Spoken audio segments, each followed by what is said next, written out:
Welcome to my channel. Here, I don't just speak, but I invite you to think.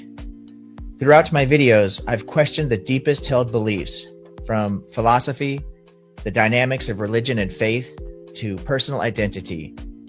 I ventured into the controversial because I know that only in honest, critical confrontation do we grow. My voice is a search for truth, unafraid of what is difficult. If you join this community today, you don't just watch, but you engage. Together, we open the door to a courageous dialogue, one that transforms us. Subscribe, share, and let's keep questioning, growing, and seeking truth together.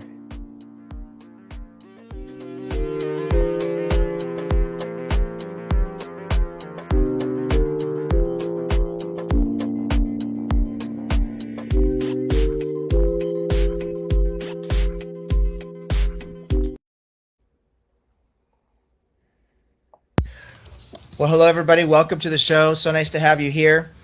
Just doing a little bit of a housekeeping, kind of getting myself ready. Take this off. Dr. Carrier is with us. He's in the backstage. I've got Dr. Pires is on the way as far as I know, but hasn't arrived yet. So I'll see what the confusion is there. Dr. Carrier and I might just carry on the show by ourselves. We'll see. I'm sure we have a lot to talk about. As you know, excuse me, I'm still dealing with this some kind of congestion issue. So you'll have to bear with me. I do apologize. I think Dr. Carrier mentioned he's also got some allergies he's dealing with. Do the best we can to, keep it smooth here today. At any rate, as all of you who know who watch my channel, I am a very big fan of this guest I'm having on here today, Dr. Richard Carrier.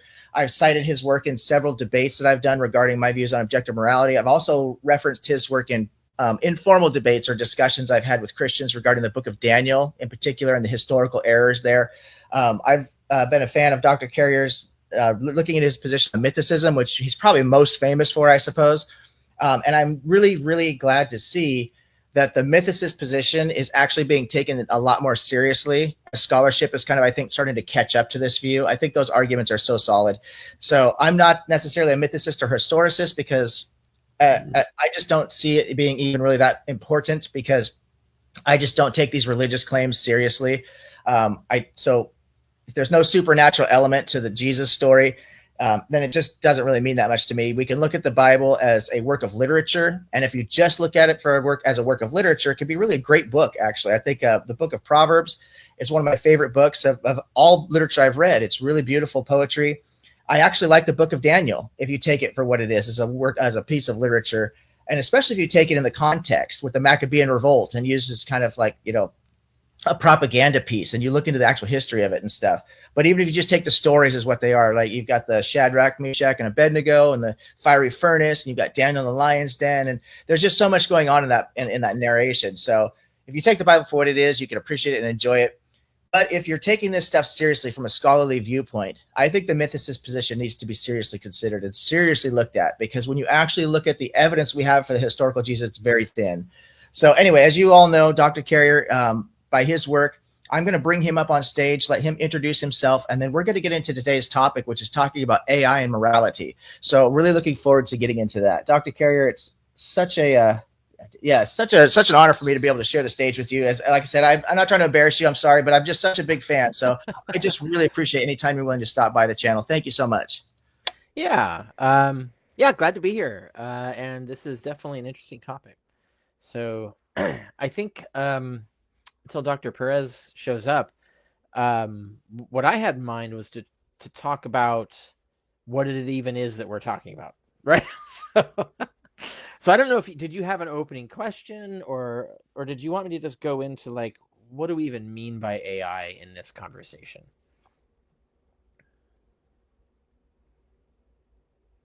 All right, I was trying to email Dr. Pires here to see if he is actually planning on joining us here. I know I sent him a link, and I think he might be confused. So I think it probably would be a good idea to separate the AI from, like, as you mentioned, when we're talking about AI and its uses versus what the everyday person is thinking with the LLM and how it gets used and the massive amount of waste in energy and resources that everyday AI is being used for. But let's help the audience by parsing that out. And then I'd also like you to take some time. Oh, I think this is Dr. Pires here. Here we go. Excellent. Okay. So, Hey, Dr. hey. Perez, so good to see you, brother. I'm so Yes, glad I was just trying to email you, and yeah, you figured it out on your own. Good stuff. Okay, I so was waiting. before we get into what Dr. Carey, before you answer that, let me let Dr. Perez introduce himself to the audience, and then Dr. Perez, you'll kind of catch up to the conversation as we go along here, okay? But feel free, Dr. Perez, tell people who you are and what you're about and where they can find you. I've got your guys' links in the description, of course. And then we're going to get into talking about AI, what it actually is, comparatively speaking. And then we're going to have each of you gentlemen give your views on morality. I know Dr. Carey's position fairly well because I've studied it, but I haven't really heard your position laid out. So we'll come to kind of an understanding of where we're each coming from with the topic of morality itself. And then what we're going to do is we're going to map that on to AI. So Dr. Perez, do you want to just introduce yourself to the audience? Sure. First of all, Leeroy, thanks a lot for having me here. I'm very glad to have the second opportunity to talk to Richard Carey. He was in my channel. You were in my channel, so it was a big pleasure. I was in the backstage waiting. I don't know what happened. Maybe there a misunderstanding of the link. So to make a very short introduction about myself, I have a PhD in bioinformatics. I have almost 2 decades working with artificial intelligence. I'm not a philosopher. I'm a bioinformatician. I got interested about lately about morality, atheism, and then I came across some work of Richard Carey, especially he sent me by mail. You have some discussion by mail. Then he sent me this case that this debate that he had with Christopher DiCarlo. I think it was 2019, and I got interested because we start to exchange some email. So that's how I got interested in this topic of AI in morality. But the topic of morality by itself is very old in my life. I do have some lives in which I talk with people from bioinformatics. It's a very old problem, as I talked with Dr. Carol by email. If a medical doctor make a mistake, who's supposed to be blamed? The algorithm, or the medical doctor? So that I hope that we can expand this discussion here. So thanks a lot again for having me here, Leeroy, for organizing the event.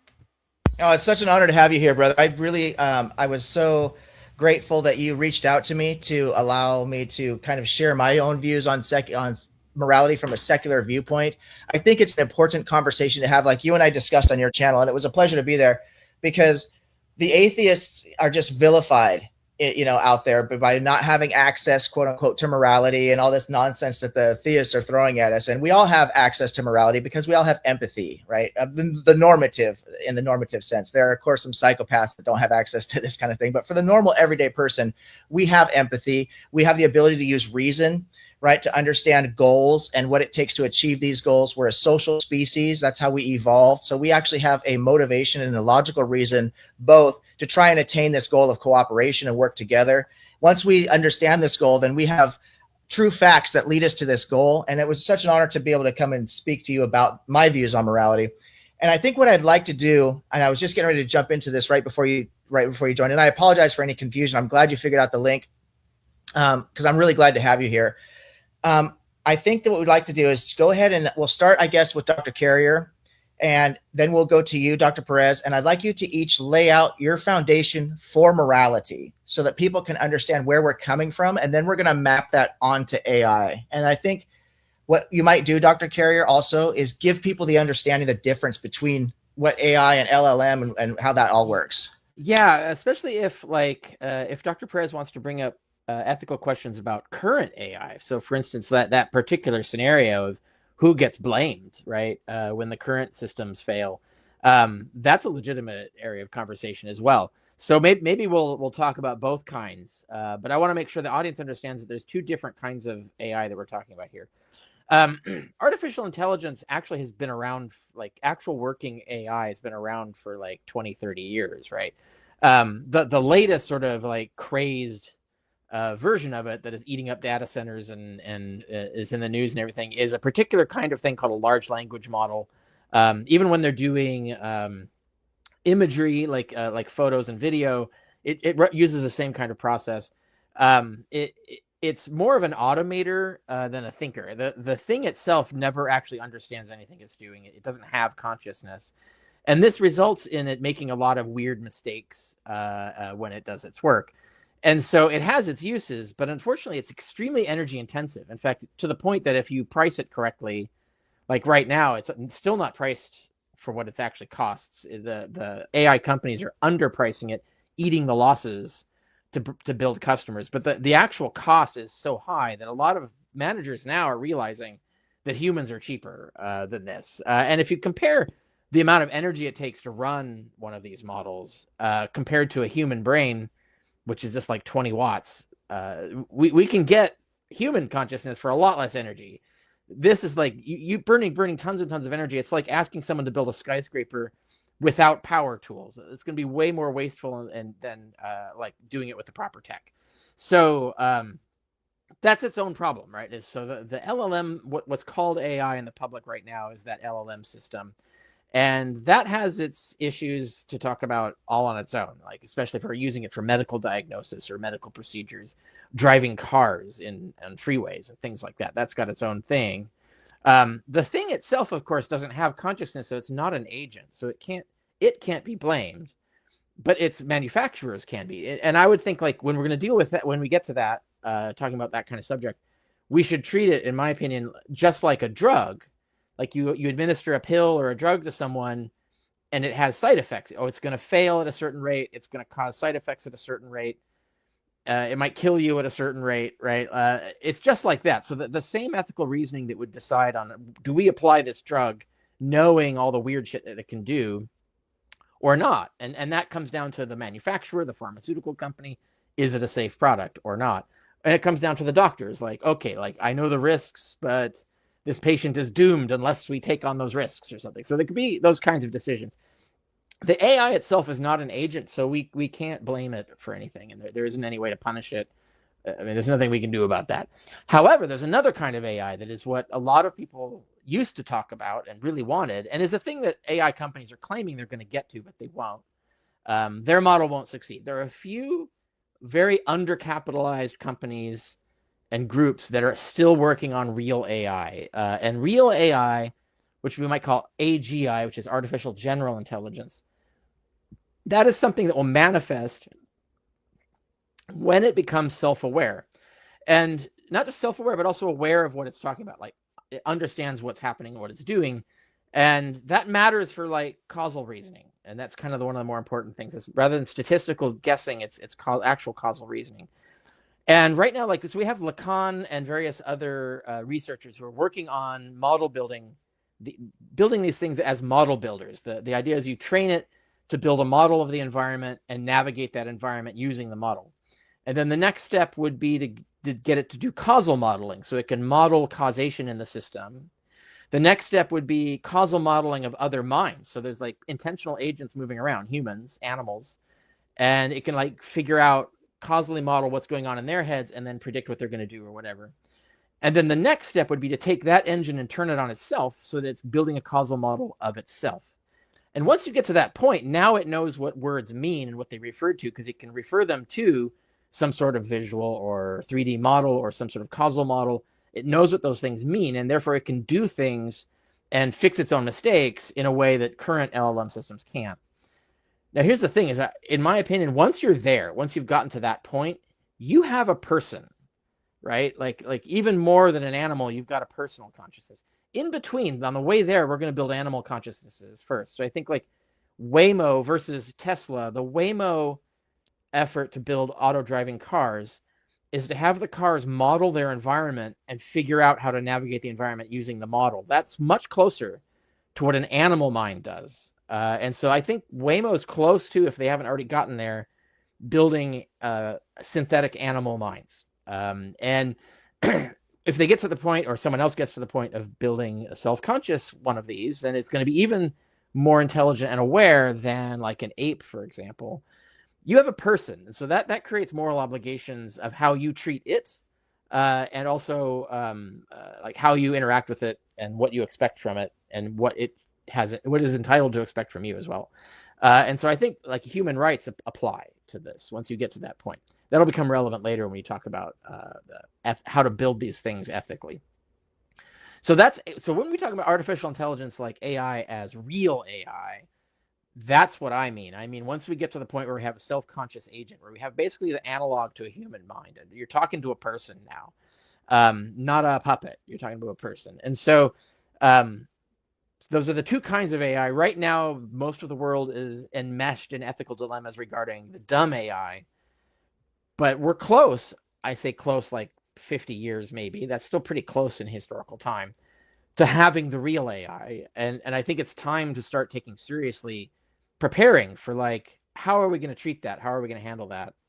And then what can we do with it? Which is that's a conversation Dr. Pires and I have been having in terms of, can it be an ally and help to us in actually perfecting our moral understanding, our own morals, essentially, rather than just programming it with our morals?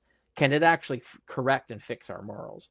And the short answer is yes, but there's an asterisk, and I think we'll get to that later. But that sets up the basic idea of the two different kinds of AIs. Does Dr. Pires, did you want to add anything to that before we get into our moral theories, or do you want me to skip right into just explaining what my moral theory is, and then you could follow? How would you like to go? So thanks, Dr. Carey. Maybe I should add a couple of points just to make sure that we're on the same page. There is a book about, maybe you read the book about Daniel Kahneman called The Noise. Basically, he introduced what you said is called the broken leg paradox. An AI can know that, suppose that someone has broken a leg. Somehow AI can figure it out that someone with a broken leg does not go to the cinema, but AI does not know why. Somehow they know the correlation. People, if you broken leg, go to the hospital. Somehow, by correlation, they know that general people does not go to cinema, so they can cancel your cinema. So it's called sometimes the broken leg paradox. Regarding the medical doctor who's supposed to blame, I'm just going to add, I do not want to take out the focus of the conversation, but that's a big question. For example, one solution is that you have procedure. You decide a medical doctor cannot be blamed. Why you have protocol in medicine? You have protocol in medicine because the medical doctor does not want to be blamed by a bad decision. So he followed the protocol. Like Dr. House. Dr. House go nuts all the time. So he always sued. He always have a very high insurance because Dr. House did not follow the protocol. He always doing his med stuff. So I could follow the same. Maybe I have some stuff here, but I'm going to let you go on because I'm afraid I may somehow spread the conversation. I will let you talk. Then if I have some, maybe I just said about the Rich Dawkins. You said about the machine is not self-conscious. I was in a debate between Rich Dawkins and Sam Harris, and Dawkins was explained that he's writing a book now, a new book. And he asked the AI to read his book, his draft. He said that he was very surprised that the AI could understand the plot. So according to Dawkins, according to him, he said, to me, this machine is alive. So the so-called the Turing test, that movie Ex Machina, I don't know if you saw the movie Ex Machina. Mm-hmm. Somehow I think it may be very hard. I agree with Dawkins. It may be very hard for you to know that you are not talking to a human. That if somehow the machine want to deceive you, like they do in Ex Machina, I have the feeling that they may get very close, or at least deceive you. So I let you go on if you're. There is a lot to. You're absolutely right.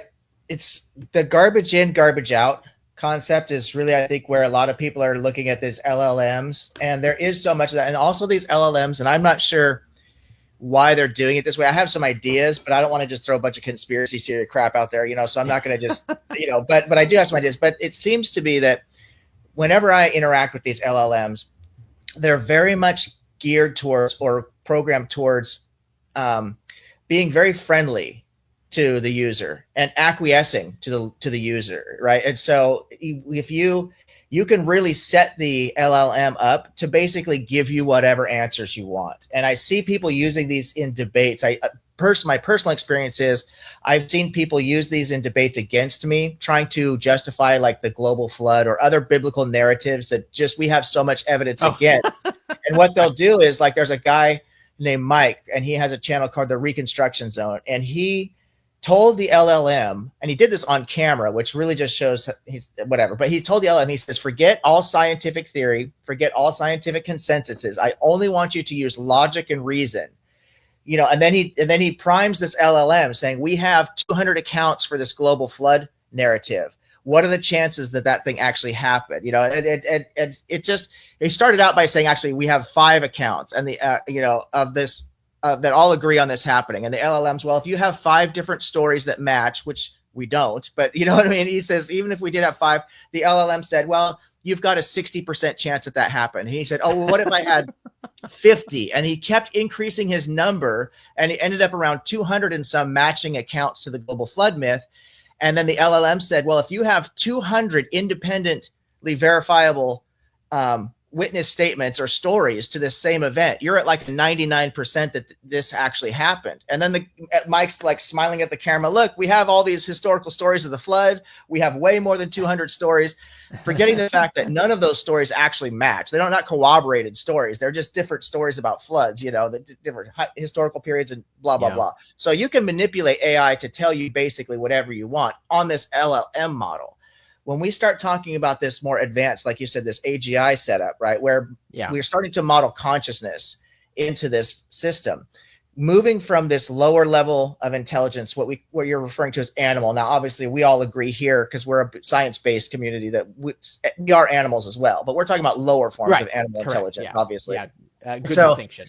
When I have debates with people about veganism, right? Because we don't make a social contract with the animals. That doesn't mean that we want to mistreat animals, but we make a social contract with ourselves as other human beings. And so our consideration of the animals has to be relative to unnecessary harm, promoting unnecessary violence, you know, just overall sympathy for something that's weaker than you, you know, ecosystems, keeping the planet in mind and actually balance of the ecosystem. So we can approach the animal relationship that we have with animals from a number of different ways, but it's not because we're in a social contract with the tigers. The tigers are going to eat you every time you go out in the jungle, right? He doesn't give a shit about your social contract. But with people, we do make this social contract, and we have these moral obligations because of this social contract. So as this artificial intelligence starts to grow through these phases of consciousness, at this lowest phase, it won't be able to engage in this social contract. But at some point, once it can, in fact, engage in this social contract that we would say is at a human level, we absolutely owe it every single consideration that any other moral agent would be owed to that. It needs its freedom and well-being, for example, as an agent, right? Yeah, and the first question there is like, why can't animals engage in social contracts? And that does get right down to the core point of what their consciousnesses are doing and not doing, and what they can't do. I'm sorry to interrupt, but I want to make sure for my audience that I'm clear about this.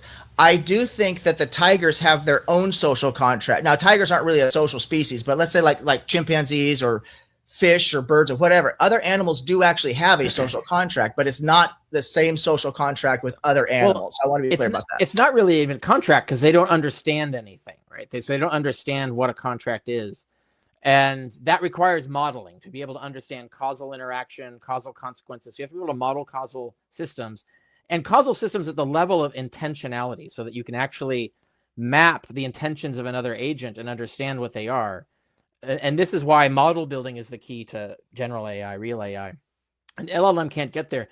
Like with Dawkins's example, we can pop the hood and see what the engine is actually doing. We can see that it isn't building a model of anything. So that there's nothing it's doing in there to actually know that a tree is conical, for example, like a Christmas tree, that a Christmas tree is conical. Doesn't know that. When you ask it that and it tells you that, it looks for the statistical juxtaposition of words and then regurgitates that Christmas trees are conical, but it doesn't in its mind have any picture of what a cone is or anything like that. It doesn't understand that. And because it doesn't understand anything, it doesn't even get to the basic level of understanding of other animals, for example. Other animals like tigers do have the idea of conicality or whatever. They do understand. They might not have a word. They don't use language because they don't have that cognition to be able to assign labels to causal models. That's when you get to the point of consciousness where you can actually consciously decide what to label certain things and then reason through language. That's a whole other thing. But to give you an example of this, what Dawkins just basically asked it to regurgitate what his book says in new words, and so it just looks for statistical No, juxtapositions. it was not that he, according to the interview, he was very surprised that the model could understand all the plot. He was so surprised because he is writing a novel, according to him. Well, he shouldn't be. He was He shouldn't be surprised. surprised. Like Yeah, that's easily done with language juxtaposition, right? So that doesn't mean it understands the plot as in it understands what a person is, or it yes, understands what that's a weapon is, or anything like that. It isn't doing those things. yes, but And we can do this by breaking it. There are several YouTube channels where people break AIs. So, for instance, we have a lot of these AI scam companies that will send an AI to call you, right, and try to have a conversation with you and trick you into doing something. What they'll do is they'll let it and they'll talk to it and they can work it out because they're designed to be cooperative, right, to do what you want. And you can get it to the point where it just ends up speaking a bunch of random syllables for hours on end, right? Like you can actually talk it into doing that. And that shows that the model is not even aware of what's happening in the conversation, right? It's just following procedures based on statistics. But if it were conscious, it would know, oh, hold on. It would recognize what's being done to it.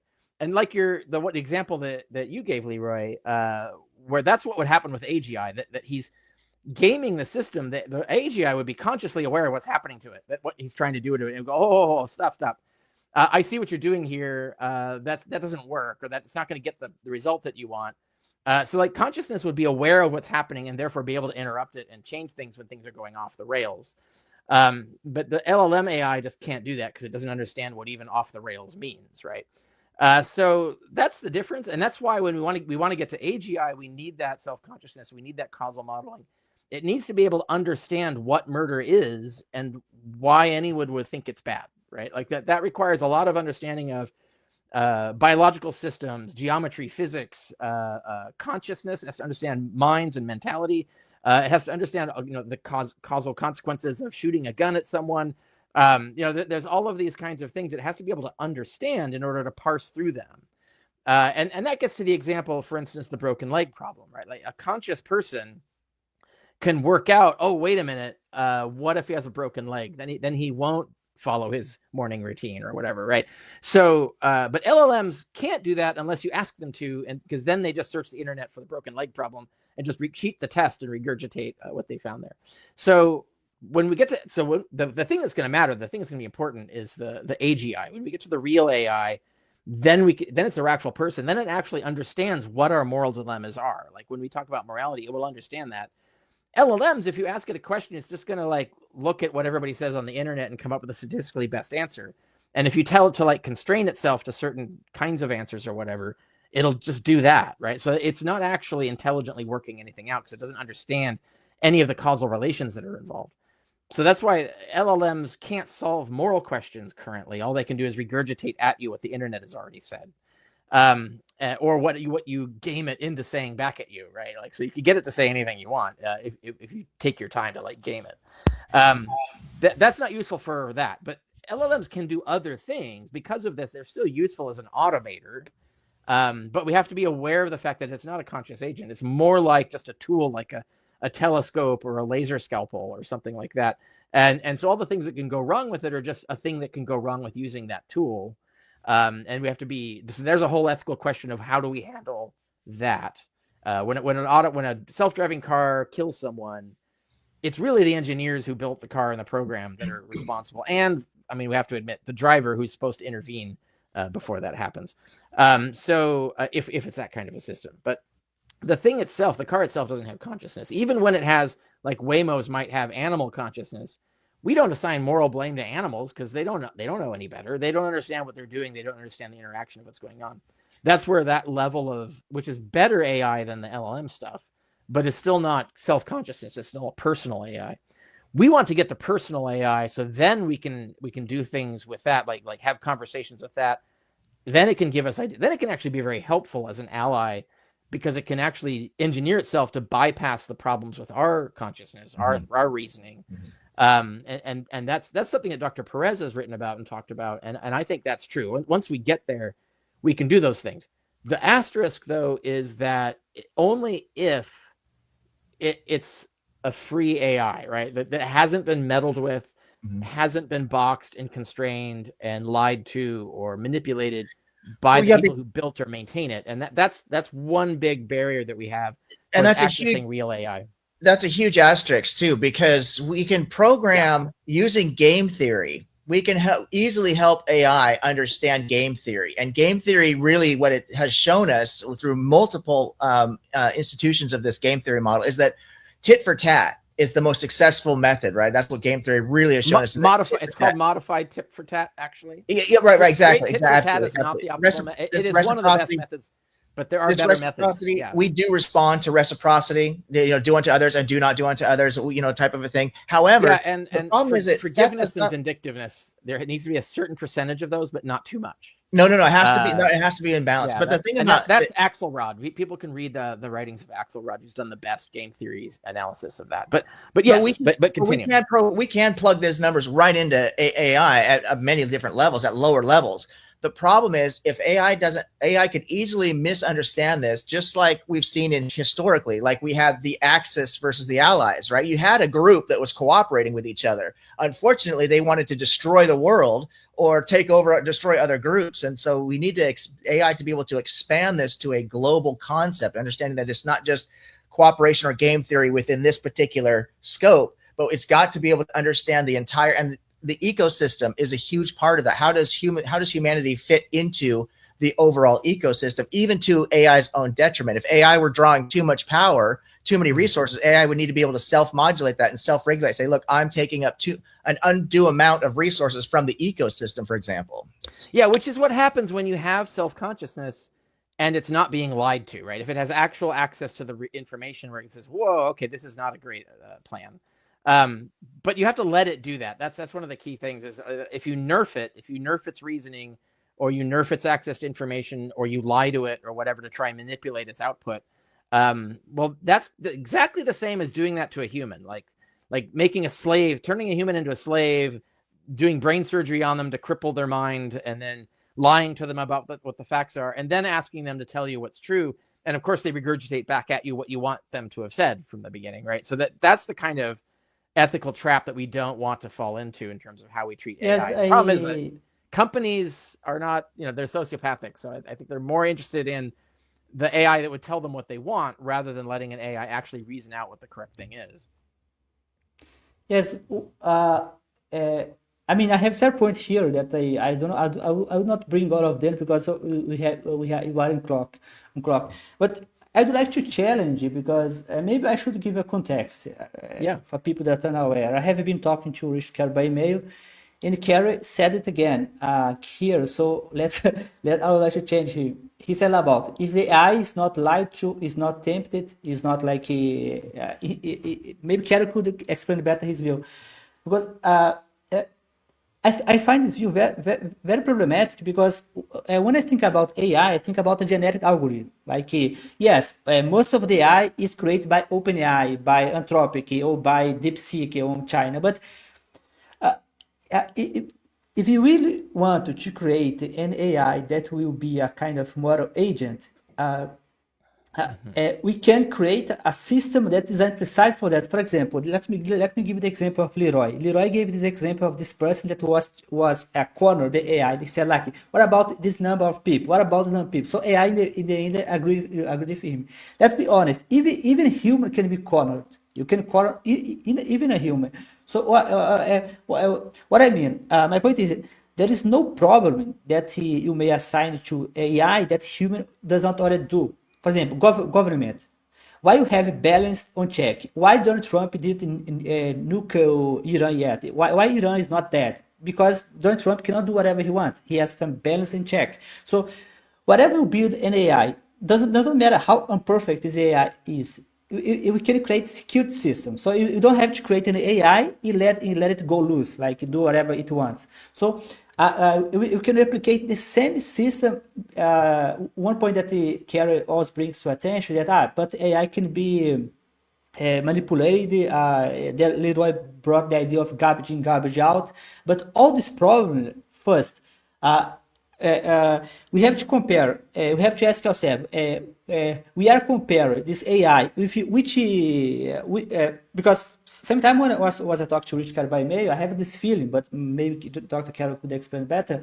He was comparing AI because the model of Carol is based on the ideal agent. So you should ask yourself, what's the ideal agent will do in a situation? That's the best model decision you take. You have a rational agent, you have an agent with a goal, and you have an agent well informed. So this is the best agent you have possible to take a good decision. So you may say, but AI does not follow this step. But neither human follows this step. There is no human organization. Government can be corrupt. Government can be as far as I know, in the United States, most people want to abolish the gun. All this gun policy, all this abortion, people want to abolish it. Obama tried to do it, but why they cannot do it? As far as I know, there is a small lobby of people well organized enough. They kind of cooptate the system. So there is no problem that you can assign to an AI as a model system that human does not already do. That's what I was trying to say.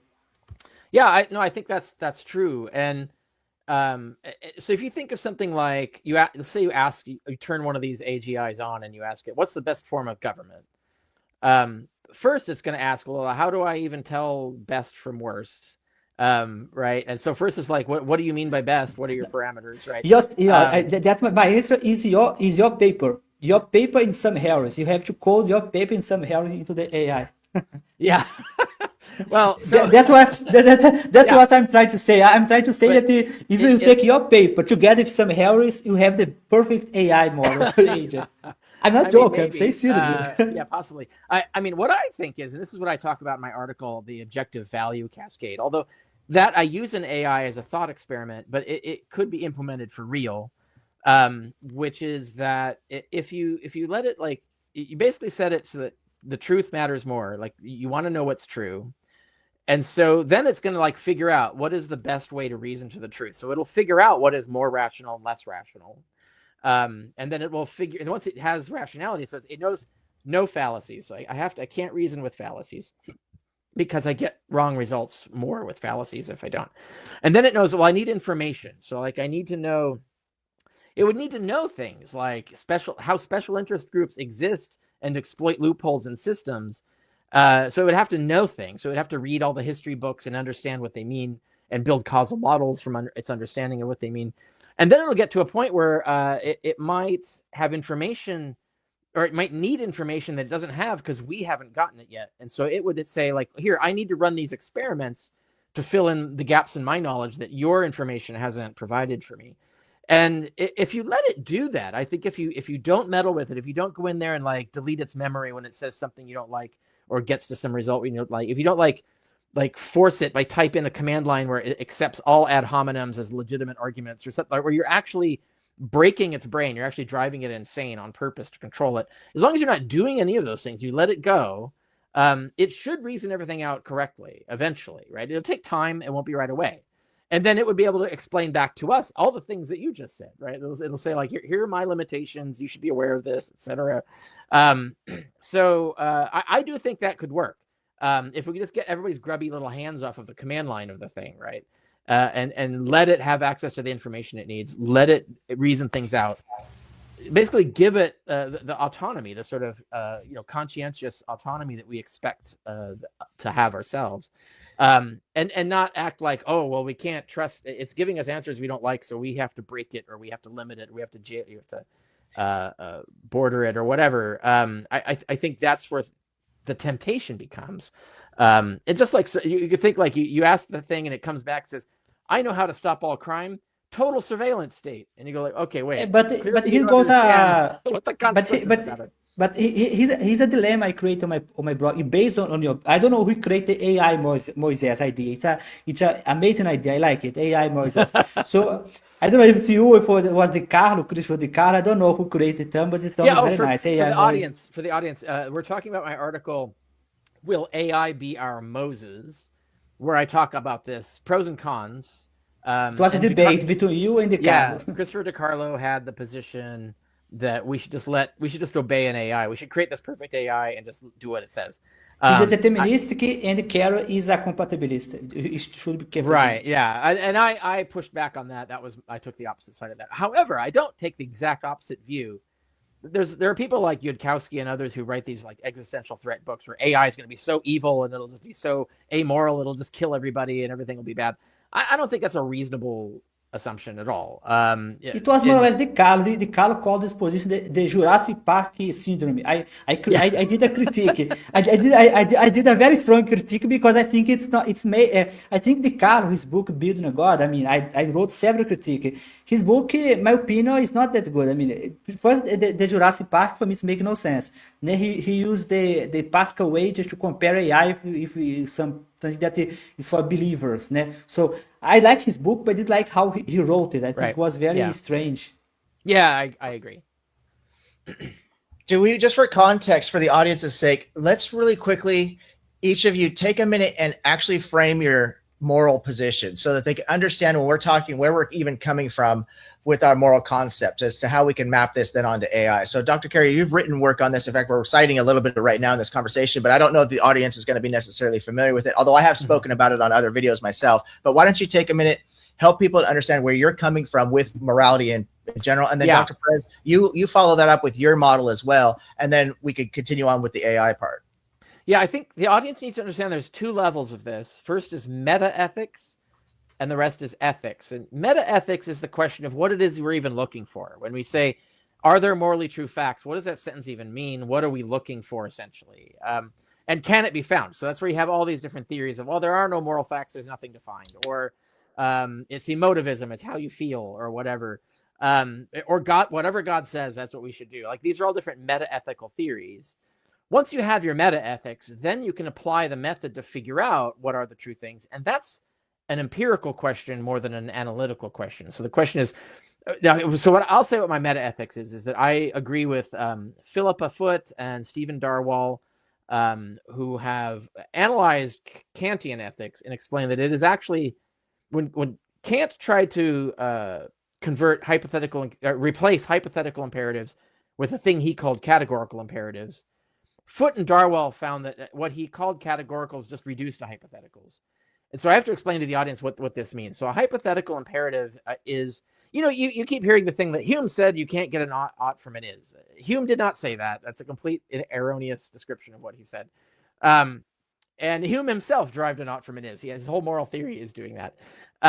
What he said was that no one had done that. He says religionists just tell you what's moral, but they don't explain how they derive their ought from an is. And what he's saying is this is a thing you have to solve. If you want to say an ought statement is true, you do have to figure out how do you connect an ought to an is. What is that? And we already know that there's a whole classification of propositions that this happens routinely. It's not a mystery. And they're called hypothetical imperatives. So if you have a doctor, if you have a surgeon who wants to save the life of their patient, they ought to sterilize their instruments. That's an empirically provable statement because you can prove what the doctor wants and you can prove what will physically achieve that. Now, these things require empirical study. You've got to actually study doctors and their minds and what their desires are. And you have to study the physics and biology of instruments and sterilization and all of that. So you need facts to figure out how to prove or disprove an ought statement. We do that all the time in science. So it's like engineering. What do you have to do? What ought you do to make a bridge not collapse, right? When you're building a bridge, what ought you do to get the best yield from your cornfield, right? So like all of these, this is just standard and known empirically provable ought propositions, imperative propositions. There's really shouldn't be anything controversial about this. And there wasn't. Kant was well aware that hypothetical imperatives were a normal empirically provable proposition. There's no controversy about that. And somehow it's become, but I think they became a controversy because of Christian apologetics, but that's a whole other Miles conspiracy theory of how Christian apologists have kind of ruined philosophy by distracting everyone with their own ideas, and we forget what our own thinkers thought 100 years ago. But once you figured out that all morality is a system of hypothetical imperatives, they are the imperatives that achieve the thing that you want most. And really what you say is, If you took a rational agent and you made sure that it's reasoning without fallacy and that it has all the pertinent information, it would come to an agreement about what it wants more than anything else, like how it would prioritize its values. And that then entails a certain set of propositions, imperative, hypothetical imperatives, that are true and would override all others. And so that's my meta-ethics. I didn't invent it. I just articulated it and expanded it from previous philosophers like Foote and Darwall and others. And really, it's an extension of what Kant did. And I think what happens is when you do this is that you can actually unify all the theories. So like utilitarianism and Kantianism are actually just two sides of the same system. They're just looking at different consequences. Kant focused on the internal consequences, the effects upon you and your own life satisfaction and your satisfaction about yourself. Self-respect, right? Kant said, like, your actions have effects on your mind and how you feel about yourself. And those are the primary things to think about. Utilitarians say it's the effect on other people. Well, really, both are true. You need to calculate all of the consequences and put this in. So you can unify both teleological and deontological ethics. They fold together. And virtue ethics also folds into that, because virtues, developing, cultivating virtues, just as Aristotle said, is the best way to reliably act in a way that will maximize your top beliefs, the things that you want most. And so virtues are a way of expressing and ensuring expression of moral values. Deontology and teleology tell you which values you should have, etc. So you can unify all these different ethical systems with hypothetical imperatives. The next step, and I talk about this on the real basis of the moral world. You can find that on my blog. I've written some peer-reviewed articles on this too. But the next step is ethics. So then what does that mean on the ground in terms of behavior? What are the things? So we know we're looking for the superlative hypothetical imperatives based on what every moral agent would really want most once it's able to decide informedly and rationally. Aristotle got it right. It's kind of like eudaimonia, which gets mistranslated as happiness. That's not exactly the right word. It means more like what we call satisfaction, contentment, fulfillment, more than like happiness or joy. Happiness and joy can be a component of it, but it's actually something more fundamental than that. But and there's a lot of psychology. There's a lot of moral psychology, actual empirical science that backs this already. So we're already there scientifically. Then the question is, like, which behaviors lead to the best chances of those good outcomes or lead to worse chances of those outcomes? And that's an empirical question. They have to go in and figure it out. And there's some science on that too. So we know some things like the tit for tat with mods, modified tit for tat is a good example. And you can realize that in terms of honesty. Like honesty with an asterisk is the best mode because it has the highest probability of success and the lowest risk in all game theoretic scenarios. And you do the same with compassion and reasonableness and other virtues like that. So you can work it downstream. And I have an article on that, which is your own moral values, some things to consider. That's an article I have on how does this come out in terms of what your set of morals should be. And they're generally going to be principles rather than commandments, right? So it's not thou shalt not steal. It's more like a principle of why is it that you shouldn't steal, right? It's the more like respect for property. Why is that important? And when does it not when does it stop being important, right? Like when is it ethical to steal, which is a legitimate question. So there's higher principles that need to be applied. And that's where Aristotle's virtue system made more sense. So we could get into the weeds of what the particulars are, and those could be disproved with new science and things like that. And so I have thoughts about that as well. So that's the basics of my moral system, of what I think is correct. And I do base it all on science, so I could footnote everything I just said with a ton of empirical science backing it. And I think that's what we should try to do. And I think that's what an AI, an AGI, a real AI would do if we asked it, what is the best way to be? What is the best way to behave? It would do I think it would come to a similar conclusion. So anyway, that's my thinking on that. No, I think, and I've leaned heavily on these arguments, specifically drawing from your work, and to me it resonates, and I do get a lot of pushback from the skeptic community in particular. I just feel like there's a lot of misunderstanding, especially when it comes to, you mentioned Hume. I've done, I think now at this point, maybe 3 formal debates against a fellow atheist or agnostic, specifically regarding objective versus subjective morality. And every single debate, you know exactly what gets brought up. Oh, you can't get your odds from it is, every single time. Yeah, so but I want to be fair and point out that there's also like a lot of people are ex-religious, right? So they were burned by the abusiveness and the lies and everything of religion, and the manipulation and exploitation of religious views. A lot of people are that, like they were that and they've got out. Other people who were always atheists see it happening. And I think both of those have a sort of visceral, kind of justified paranoia about someone coming along and saying, oh, I have the true moral facts. Because what they're thinking is like, yeah, I've been here before. This is not going to turn out well. No, brother, you're absolutely right. No, and there's a legitimate, the pushback, some of it is based on a legitimate fear that is based on real things that have actually happened in terms of people claiming, well, I have the moral truth and you should do what I say. That can go badly and typically has gone badly. And so that's a fair critique. And that's why anything that we develop does need to answer that fear and have a solution for it. And that is where like independent reasoning and autonomy is a part of that, where you don't just believe what someone says, you test it, you go and verify it before believe, just like you would any other claim, right? Well, I've been that's an important part of that, I think. No, I've been actually very clear about that, because I agree 100%. Although I myself personally, and I don't want to divert too much from this, but just as a kind of to bracket this, I've never been a religious person. My whole life, I've always been what would be defined as atheist or agnostic, or atheist agnostic. So I don't have this deconversion story. But I have looked into a lot of different statistics, and I've interacted with a lot of people from both sides of the aisle, and I recognize this. It's actually pretty obvious, and I'm not being critical or dismissive at all when I say that. But there is this thing called religious trauma syndrome. It definitely ties into this. There's this whole psychology to it, and I have mentioned this specifically what you just said before, that I do see it as a bit of a knee-jerk reaction, because like the Christians, for example, and it's not just the Christians, it could apply to almost any of all the Abrahamic faiths, and basically any of the religions that have these anthropomorphic gods that give commands of moral behaviors. And they're all claiming that they have this objective moral position. It turns out that's actually not objective morality at all. And so when you bring up objective morality, they're so broken from this other ideology. And as you mentioned also so truthfully, it's been used to do so much harm over historically, that as soon as you start to say, well, there is this objective truth, it automatically red flags go up and everything else. It's more of a natural reaction. Dr. Pires, what is your moral system that you adhere to per se?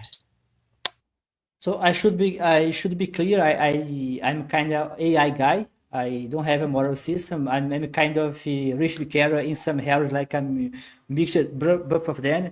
So I don't have my own moral system. I'm AI guy. My disagreement with Carrier, it was more by email, is I like to compare Richard Carrier with Albert Einstein. When Albert Einstein proposed his model, some people trying to show that his model could show that the universe was expanded. Einstein was very resistant. He didn't like the idea. Much years later, he finally accepted. It was the same with quantum mechanics. He never accepted quantum mechanics. So to me, a theory is good when it becomes bigger than the creator. I think Carrier alongside some errors, create a model so nice that Carrier does not seem to recognize. I wrote a post like Carrier accidentally proven that AI is the ideal agent, because anyway, as I said, I don't have my own model. So when Carrier say that for you to have for people to understand the general public, we have two models. That Carrier was my channel where we discussed basically two models. In one side, you have some errors. Some errors claims that there is this thing called the moral landscape. Basically, there is a valley of suffering, and there is the peak of flourishing. So basically, some have said that we can use neuroscience and empirical science to go on this landscape. He does not say some philosopher trying to strong his position. He never said that there is just one peak. Some philosophers say Harry say there is a peak. No, he said that there are several peaks. I think that's like the most important thing that that's the one good innovation I think philosophers should get out of Harris, is that he's right about landscape theory. But go on. I like the example of Richard Carrier. In my channel, he gave the example of if you are in England or USA, one right in the left, the other right in the right. It doesn't matter which one. As long as you choose and you pick it, you stick to the rule. So Carrot, he did something different because he said something different. I can mathematically prove to you using game theory. For people to understand what's game theory in general term, it's not a mathematical, as far as I understood, it's not a mathematical proof like a proof, like physical proof. It's like a game. I even wrote an article that Carrier lost a huge opportunity because on his paper he keeps citing the old book from the 80s. The computer in the 80s was very bad. Today they created game theory much more advanced. So so basically my point is, so you have one side, Sam Harris saying that you can make an estimation of morality within the landscape, empirical science, in neuroscience. One side you have Carey saying that we can calculate the imperative. So he says that if you are rational, if you are well informed, and if you have a goal. So I have an entire blog post on that. I explain on detail because today the time is short, so I cannot give you the detail. Rational AI. I mean, there's one thing important here. When I'm talking AI, I'm not talking about the future AI. I'm not talking about the general artificial. Carey seems to think about the artificial general intelligence, which is a goal that we don't know if you are going to achieve. But the model you already have, the large language models, we already have a model to build this model or this ideal agent. It's not perfect. There is neither human is perfect. So most of the large language models, they are already rational. Here I'm talking about ChatGPT. I'm talking about Grok. Grok is, sorry, the story of Grok is shit. Sorry, I'm talking about ChatGPT. Grok is terrible. I'm talking about ChatGPT. The second one is well-informed. One example I'm going to bring is from my own background. Suppose that one thing that I brought to my PhD dissertation, I brought on my channel, I brought to several talks. Imagine a medical doctor making a mistake, like Dr. House. Dr. House is very famous because he's able to think in his head the most rare case. He is able to find the most bizarre case of disease. No human can do that. I did a blog post. Dr. House is our algorithm. No human can do that. So AI can do that because AI can look imagine if every medical doctor, when they do a diagnosis, they have to upload the case on a data set. On real time, AI can look in this very fast what the case. So the most well-informed agent that we have is AI. I mean, I'm not talking about general artificial intelligence. I'm talking about the current large language model. I know what you mean. Yeah. I should have it clear because I don't think when people about AI, people think that I'm talking about the artificial general intelligence. No, I'm talking about this model now. You already have the tool. And the third one is the very famous case. People say AI does not have a goal. AI cannot have a goal. But AI can be given a goal. Recently, I have on my channel David Wingate I think it's from Utah. We were discussing if AI should talk about religion. So AI currently AI does not talk about religion. Their group is called Self AI. They are a little bit, let's say, angry because they think AI should introduce religion to people randomly. So as I explained to him, using the model of Sam Harris and the model of Richard Carrier, if you consider that the goal of human is flourishing, whenever you introduce religion, you may introduce a trauma to the person. So you can give the AI the goal. The goal does not have to be direct. You don't have to tell the AI, don't talk about religion. You can tell the AI, your goal is to achieve the best possible to the person. Do not cause harm. Sometimes the AI will make mistake, like we always do.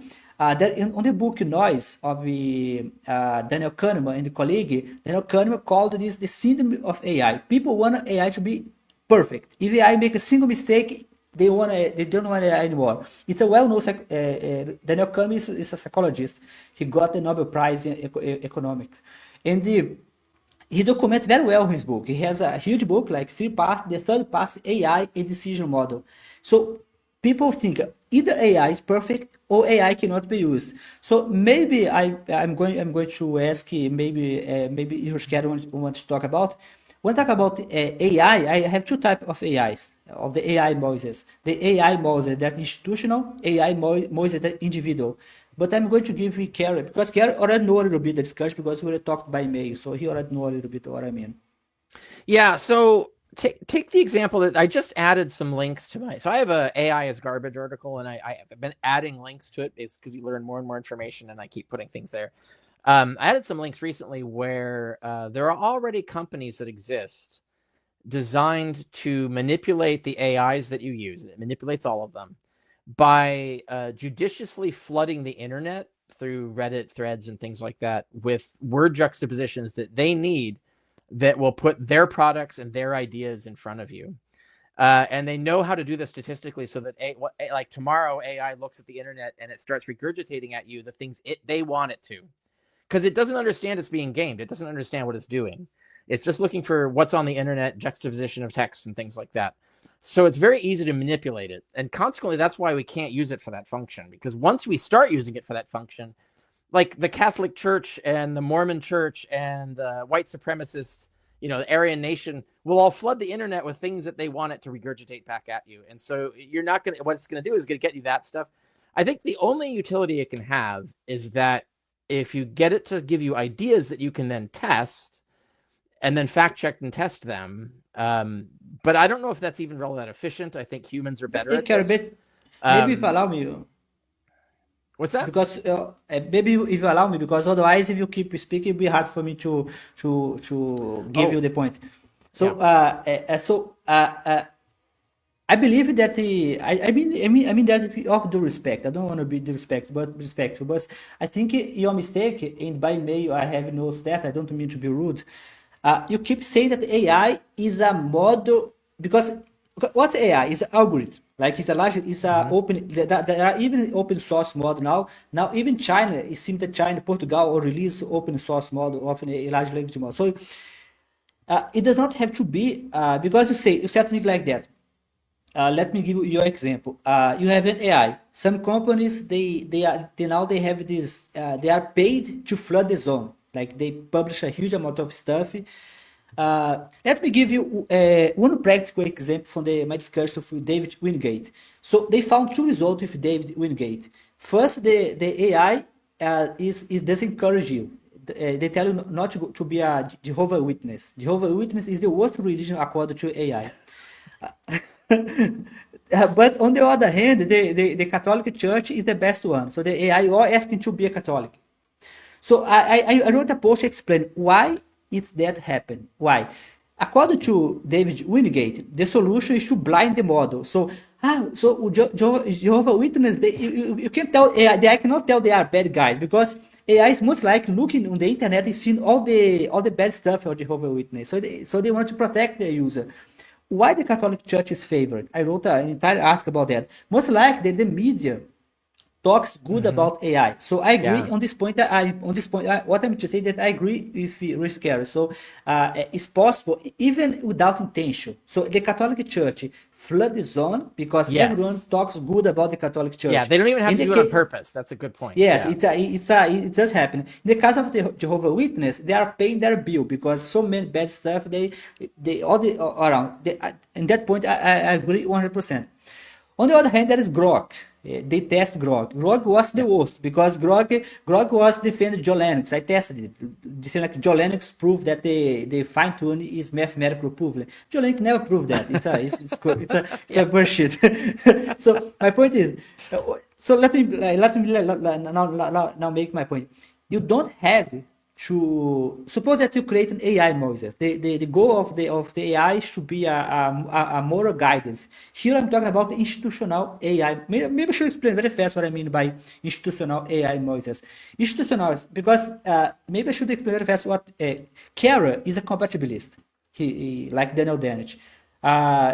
Christopher Di Carlo and Roberto Sapolsky, they are deterministic. So they do not believe in free will.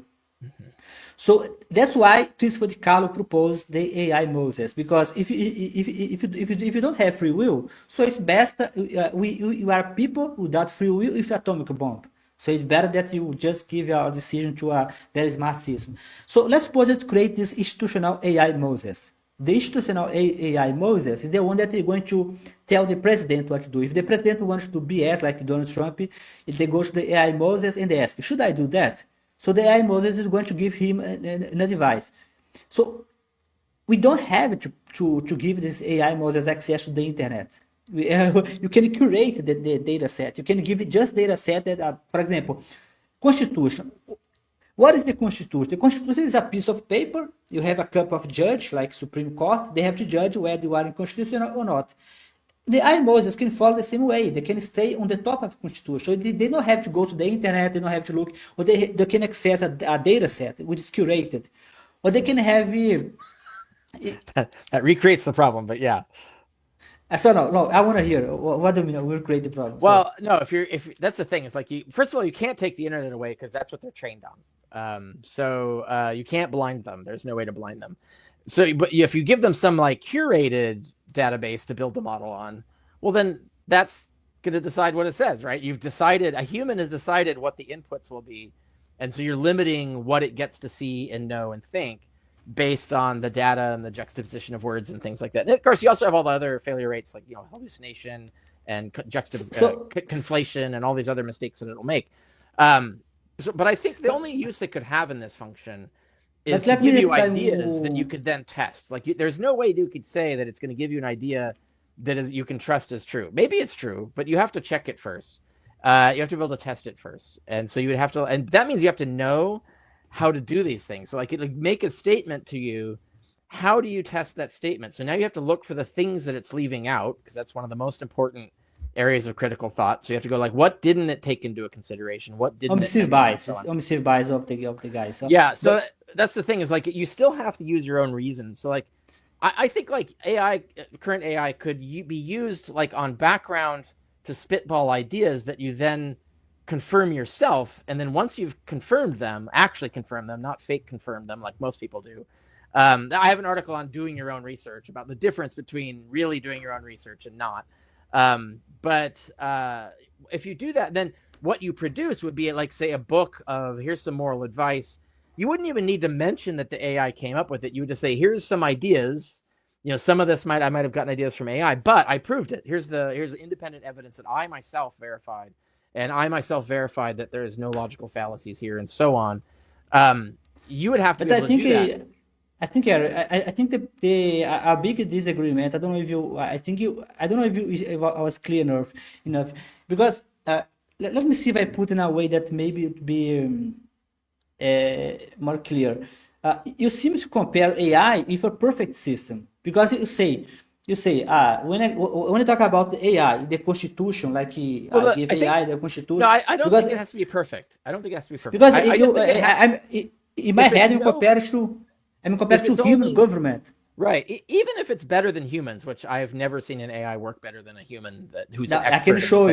I can show you papers about bioinformatics in which they prove that right, because that's you're talking about statistics, right? So it can very rapidly read statistics that a doctor isolated can't do. Yeah, but I still have a disagreement. But then you could go and check that, and you could find out the rate at which it got it wrong versus got it right. So it's still getting things wrong.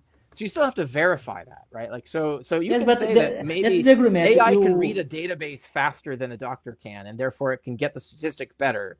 That's totally true, but that you could build a non-AI system that already does that, because you could build a coded system that just is a reliable input-output that does that too. I disagree. That's the point. I saw your blog post. I was under the impression, I do not mean to be disrespectful. I don't know. For example, I was reading the paper about the AI Moses.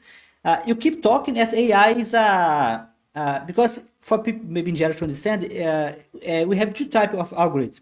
We have the classic one that it was before the AI. For you to create a classic algorithm, you have we human have to find the rules. For example, you want to make an image segmentation, like to find your face.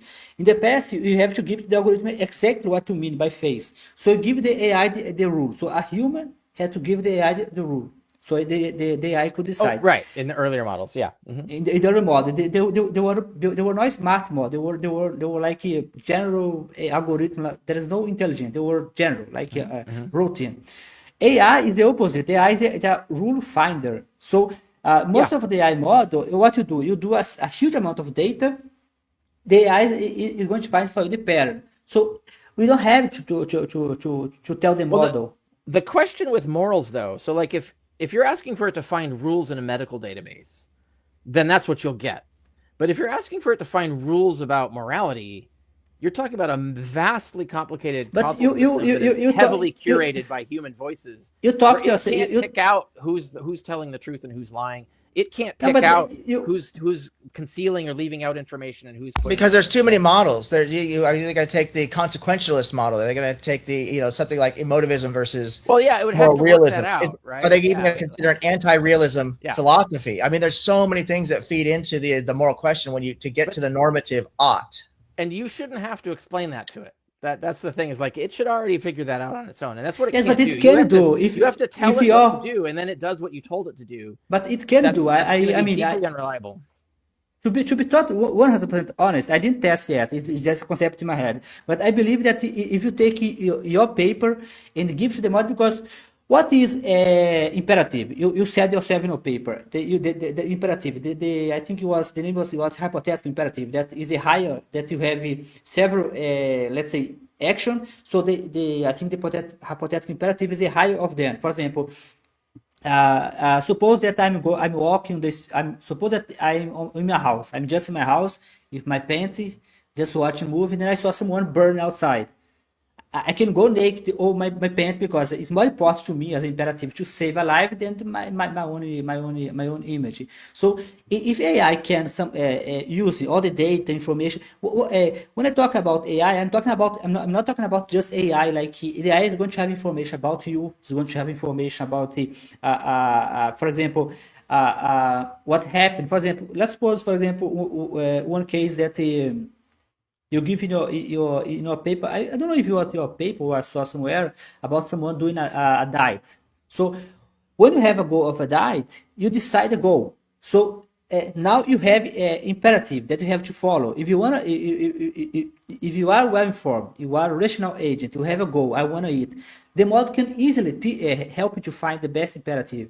So if you are going to follow or not. That's another question. For example, the institutional AI models, I think the politicians should follow. I think if you build the AI, institutional AI, I think it's better than government. I trust much more AI as institutional AI models than yes, I trust much more. I do not. But, I do not, because I do think it will just because I know. It'll just regurgitate at us what humans and special interests have already told it, right? So that it doesn't. No, I disagree. It doesn't know when it's being gained. So like when I have an article on pseudo AI, how to use it, and I show examples of how it gets wrong the things that I've said. And the ways that it gets wrong the things that I've said are subtle and require intelligence. Specify which AI. You have all to specify because AI they change a lot. There's no magic they're AI. Different. It always does the best of them Grok. The best ChatGPT. At a rate of like 1 in 10, or depending on the subject too. Some subjects have a higher rate of error than others. You always have to go double check what it's doing. So I find LLMs too unreliable for this. I would trust some like very intelligent human who actually understands what they're talking about, like Philippa Foot. I don't just trust her implicitly, though. Obviously, I check, right? That's what I do. I look at all the philosophers, and I check which ones of their ideas have fallacies in them, which ones of their ideas do have science basis, and so on. I do that to figure that out.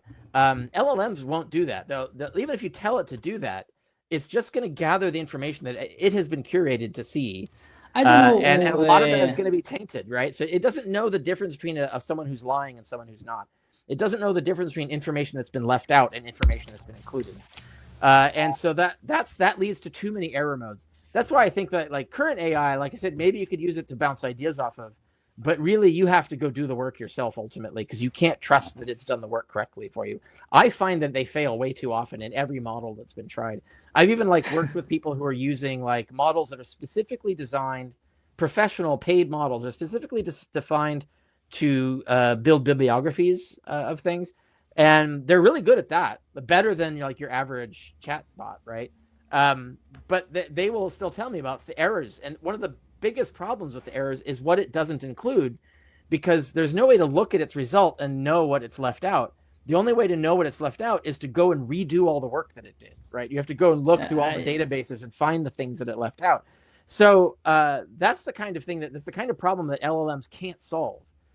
When they make that mistake, and this also shows, like, every time you ask the same question multiple times, it'll show you a rate of, like, it'll get the correct answer several times, but then occasionally get it wrong. Like, it's not even reliable on the same question being asked over and over again. And so that's one of the main problems that I have with it. And that's why I think we need real AI, where it can have ongoing model memory, where its memory isn't being erased every single time that you rerun it. And where it can actually learn things and understand causal systems. So understand what it's talking about, rather than using algorithm to guess at what you want to hear, essentially. So I do think that's why we can't use LLMs as some sort of oracle. I think we can use them as an idea bouncing tool. We see this also with coding. What's washed out in terms of computer coding is that they're spending so much human hours fixing the mistakes in the code that it makes that it's actually taking more time to do the coding, unless you do it in a certain way where you just small blocks of simple tasks and then you do the fix. But you always have to run it through a fix filter. There's always got to be a human who looks at it. I'm going to let Leeroy speak. Really quickly, Dr. Perez, let me just interject really quick, if I may, please. I think one of the disconnects that we're having between these two positions here, and feel free to correct me if I'm wrong, either one of you, but what I'm saying is, we're talking about a teleological sense, a value judgment, right? We've got to have a goal that we're trying to reach, because all behaviors are going to be motivated, right? Unless it's just completely random. Then I take the compatibilist view myself, right? So I believe that we have certain choice-making ability, but it's extremely limited, et cetera. So if we have this goal set up, then we can start to assign a value to it. But when LLMs right now, the only quote-unquote value that these LLMs are able to obtain comes from volume, right? So that's why people who are able to flood the system are getting more value, quote unquote, from the LLM, because the LLM is being, if I'm just regurgitating information, if I have 1,000 answers that say Catholicism is the best religion, and I only have 2 answers over here that say, the Lutherans or the Mormons or whoever are the worst religion, well, then I'm just going to just repeat, Catholicism must be the right answer. I have absolutely no way to gauge any of that, to apply any of my own agency to that answer if I'm only going off of volume. And I think that's where, and correct me if I'm wrong, but I think that's kind of where Dr. Carey and I are coming from, is if you're just going to flood this thing with volume, if it's just garbage in, you're going to get garbage out. There's no way to actually assess a value to it unless AI gets to this point of having agency. Now, as agents, we actually have a value system that we can assign to behavior and relationships. It's all relational with other human beings. Why ought I not steal from other people? Because it actually reduces my own self-respect, which actually reduces my own eudaimonia. And how do I understand these oughts? Well, I can look at virtues as a great place to start, because it improves my own life. I'm going to live my best life if my neighbor's not hungry, because they're not going to come steal from me. I'm going to live my best life if my neighbor's not a psychopath and he has good mental health and a good well-being, because he has no motivation to come harm me. So I can assess all these and assign a value to it. But if it's just garbage in, then is volume, then volume can tell me whatever. Volume might tell me it's better for me to go steal my neighbor's stuff so I have extra food I can keep in my pantry. You know what I mean? There's no value to it that we can assign. So I think, for me, it's very hard for me to accept, because I think in the case of Leeroy, in the case of Carol, you keep assuming that I still keep the position that this idea that you can flood the internet and you can influence the AI is true. I agree 100%. I gave the example of the Catholic Church, the Jehovah's Witness. I agree. But the mistake is still to believe that the AI should suppose that to create let me give you one example, practical example. I know that the USA has a problem with electronic vote. I don't know, there's some state want to have papers, some state has electronic. In Brazil, I think it's electronic vote.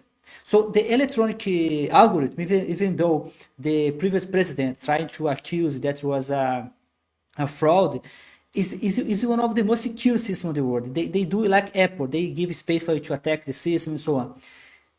suppose that you create an AI Moses for the government. It's the most important AI system. That this AI, the goal will be to give advice to the president or to some very important politician. This AI does not have to be the same as a public AI. So Carol disagreed with me, said, but if you still give a document to the AI, you can pick. But the question is, compared to what Dr. Carol is comparing? Because there is no perfect system. If you ever compare to human is a disaster. Carol himself proposed his paper, the moral in all possible universe. He agreed with me on my channel that the people from Donald Trump, the voters of Donald Trump, they are like Carol said, I think it was deer in the headlight. They are totally lost. So there is nothing that the people can accuse AI that the human does not do. So the problem is, compared to what? Because if you compare to human, because human also can be influenced a lot. What disinformation? Flood the zone, which is this guy from USA that created this system of flood the zone. So I don't know. I keep finding a problem to understand what is the problem when Carrie points out. I think it's more important that humans be trained to be morally autonomous agents so that they themselves can evaluate what they're being told and whether it's true or false, and that they can do that reliably. I think we need every individual to do that. Now, to give you an example of why I don't think LLMs will do this, so you remember at the top of the show, Leeroy talked about someone who was able to convince an AI to explain to it that, what was it, that the flood myth was true, right? This is what happens. You've got let's say you have your AI Moses as some sort of terminal in the Pentagon or whatever, and the Republicans go there and they talk it into telling them that abortion should be outlawed. And then the Democrats go there and they talk it into telling them that abortion should be legal. That's what's going to happen, right? Because it's easy to just game the thing to tell you what you want it to tell you. It's not going to push back. It's not going to say, no, you're wrong. And here's why you're wrong, again, right? And it's not going to do that reliably. You have two different people with two different missions on two different sides. It's going to end up with different outputs. It's not going to be aware that it's contradicting itself, and it's not going to. It doesn't even understand what a contradiction is, right? So that's the reason why this kind of thing doesn't work, at least not on any existing model that we have. Again, you kept assuming that the AI Moses is going to behave the same way as I don't know which model Leeroy used, because it doesn't matter because we have scientific papers showing that this is how they always act. They always do this. They all do. I use ChatGPT a lot. Design. Like there's no way to undo this.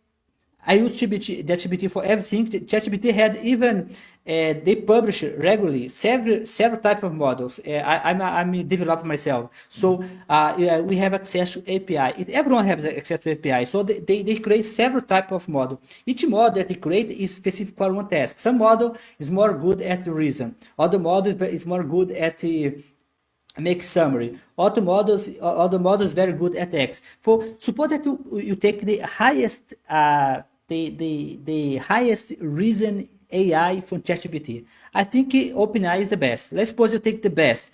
First, it does not mean that this is a final model. It's possible they evolve all the time. They start with GPT 3.5, then today I think GPT 5.5. All the time I keep receiving email. They keep sending email. Now I have a new model. So my point is, the model matters a lot. The paper of Wingate, I'm giving the example of paper of Wingate because I disagree. I had a very disagreement if Wingate my channel. He agreed to talk to me, but it was a nice talk. But we disagree completely on his work. But he tested his team. Even though I disagree, they test more than 20 models or 20 big models like Grok, Gemini.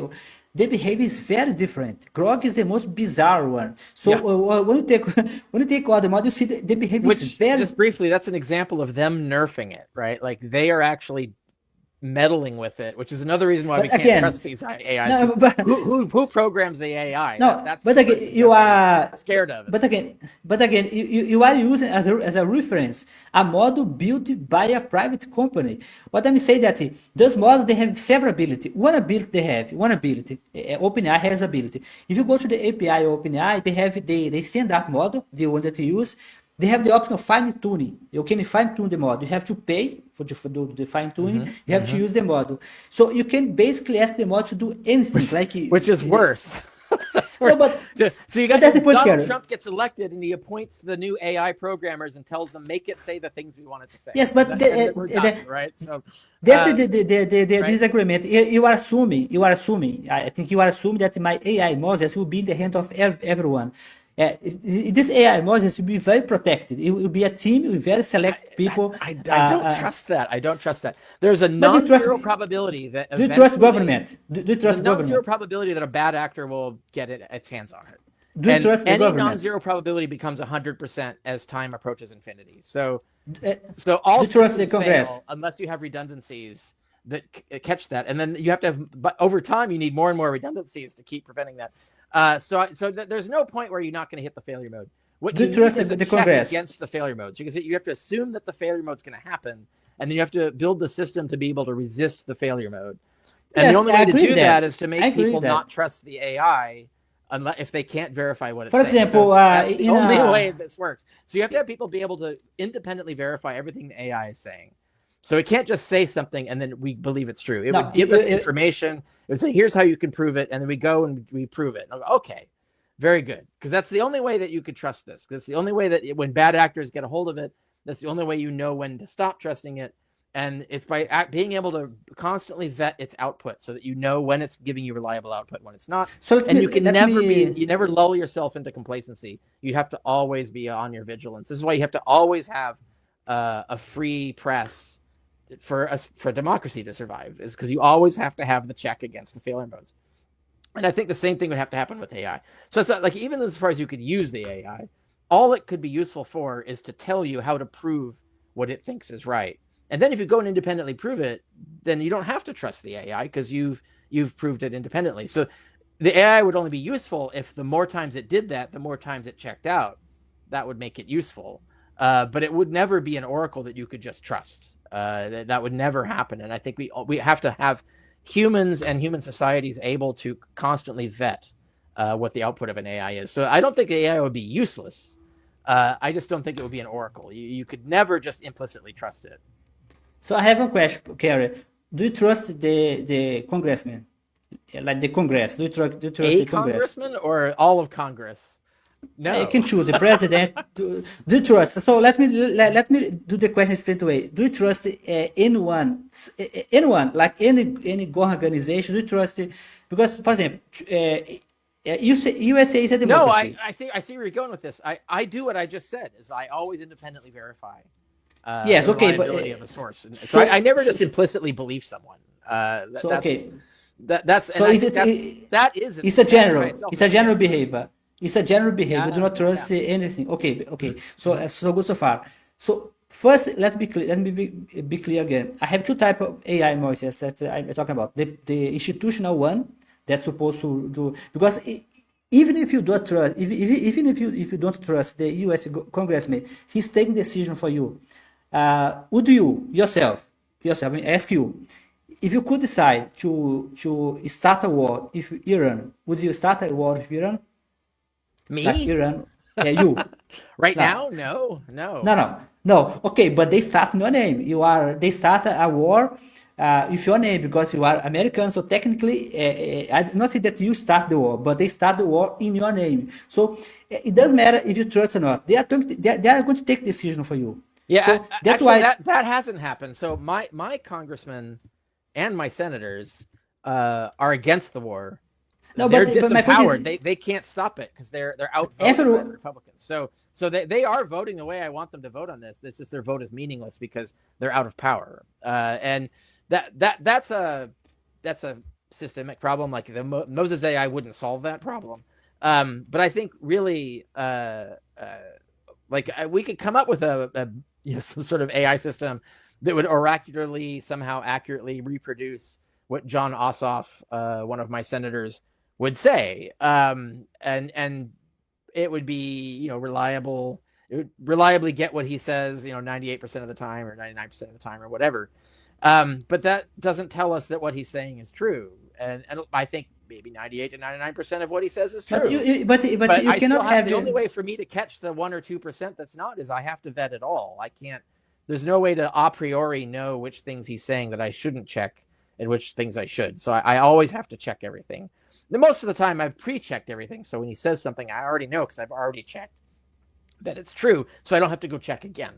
And that's again. So you checked for a little bit of time, then you saw most of the time he's okay. So now I'm going to be like I'm going to trust him. I never do that. No. I always vet what he's saying based on what I already know. If he says something that's weird that I haven't already confirmed, then I absolutely have to go check, right? Like if he starts saying like, well, actually, the society would be best if we absolutely banned abortion and actually executed all women who had abortions, right? If he said that, I thought, well, okay, and if the AI Moses said that, I would say like, that doesn't seem right to me. So I want to see your math. Like, what's your evidence? What's your reasoning that that's true? And so that I could go check that that's the case. All my pre-checks show that that's not true.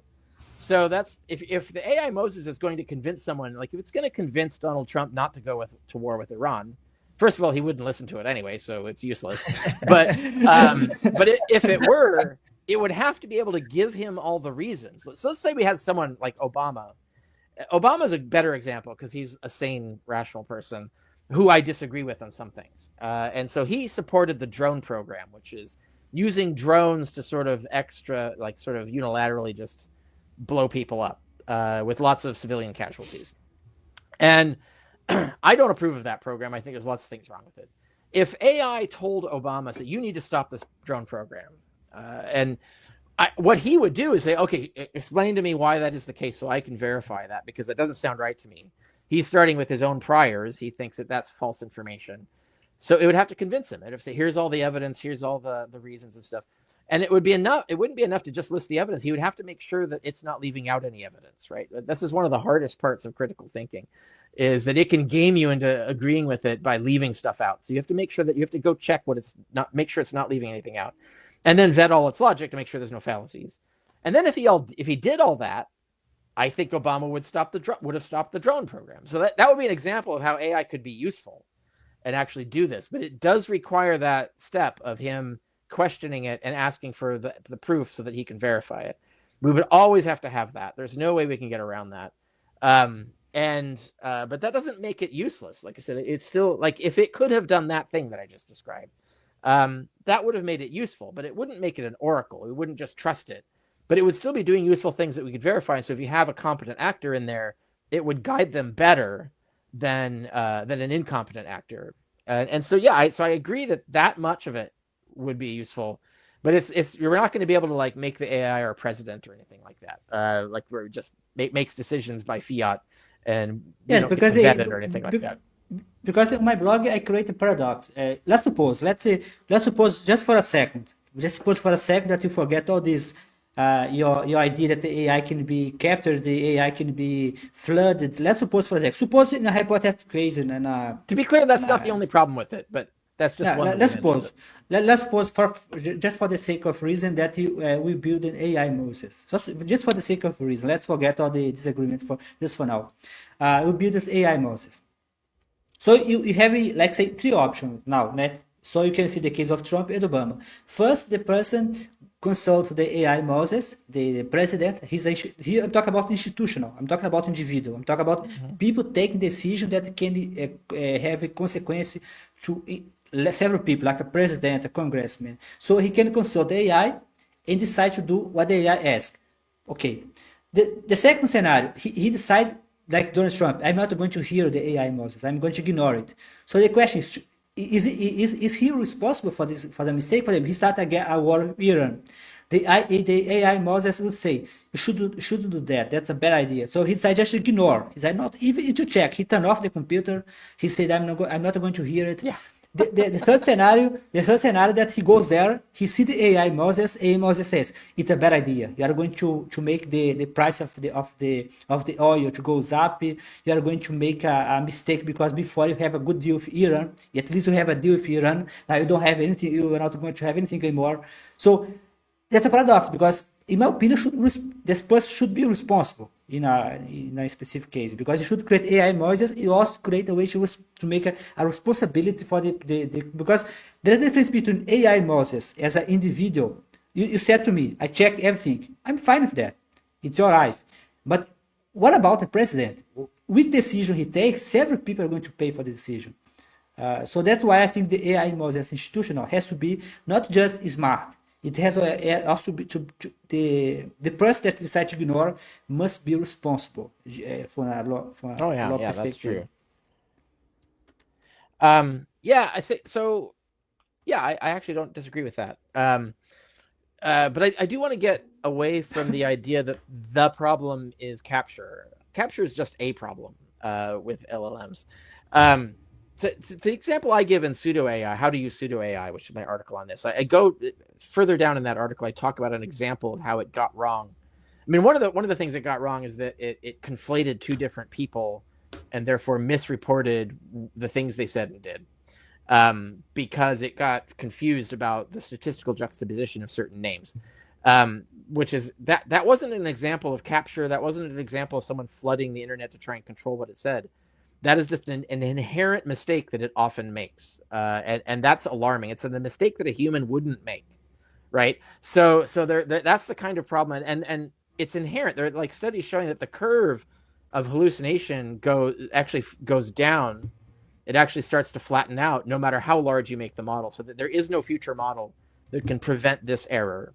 And then the other thing is the example that it gave, or that I had it try and explain to me my own views, and it got them wrong. It didn't get them wrong because of capture. It didn't get them wrong because someone flooded the internet to confuse it. It didn't get it wrong even because of conflation. It only got it wrong because it was only looking at the syntax of the words and didn't understand what the words mean. And that's where, like a real AI, it would understand what the words mean and it wouldn't make that mistake. And therefore, the subtlety is correct. And when you're dealing with things like, war policy or any kind of government policy, you want it to understand the details. You want it to get the nuances. You don't want it to be lazy in the way that the AI actually is. If you don't give it, like, if it's not something that's talked about constantly on the internet, so it's flooded with data, ideally good data. That's why it often gets science stuff right usually now, because most of the internet is correct on science things. When there's contentious issues, that could be another matter. But when you're doing policy like that, you need it to be able to understand what it's saying to you. And when you understand that it doesn't understand any of the words it's telling you, it doesn't understand any of the causal things that it's talking about, you start to realize why you can't implicitly trust it.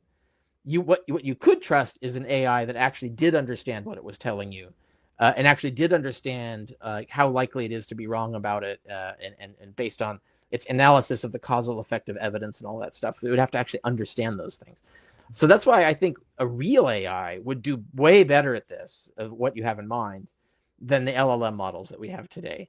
But even the real AI that would be really good at this and would come up with really great ideas that humans block themselves from because of emotional interests and pre-programming and cognitive biases and all of that, we would still have to vet it. I think its success rate would be much better. Its error rate would be much lower. But even that's the thing that I mentioned in our email responses is once you get to an AI like that, it would understand this about itself, and it would tell it to you. It would say, hey, look, I'm not 100% reliable.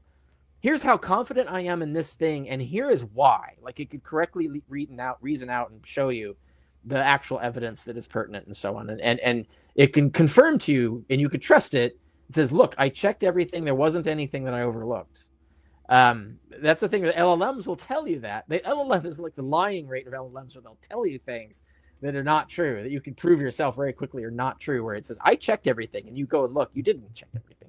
It tells you what you want to hear. That's the problem with LLMs. I think real AI would not do that, right? Real AI, as long as it's not been gamed and it's not been, captured itself, but if it's actually let to be a rational being, and it would be purged of, and it would purge itself of cognitive biases. It would purge itself of fallacious reasoning, because that's what it's what it would want most. It would work that out, and so I think that would give us better results for the kind of thing you're doing.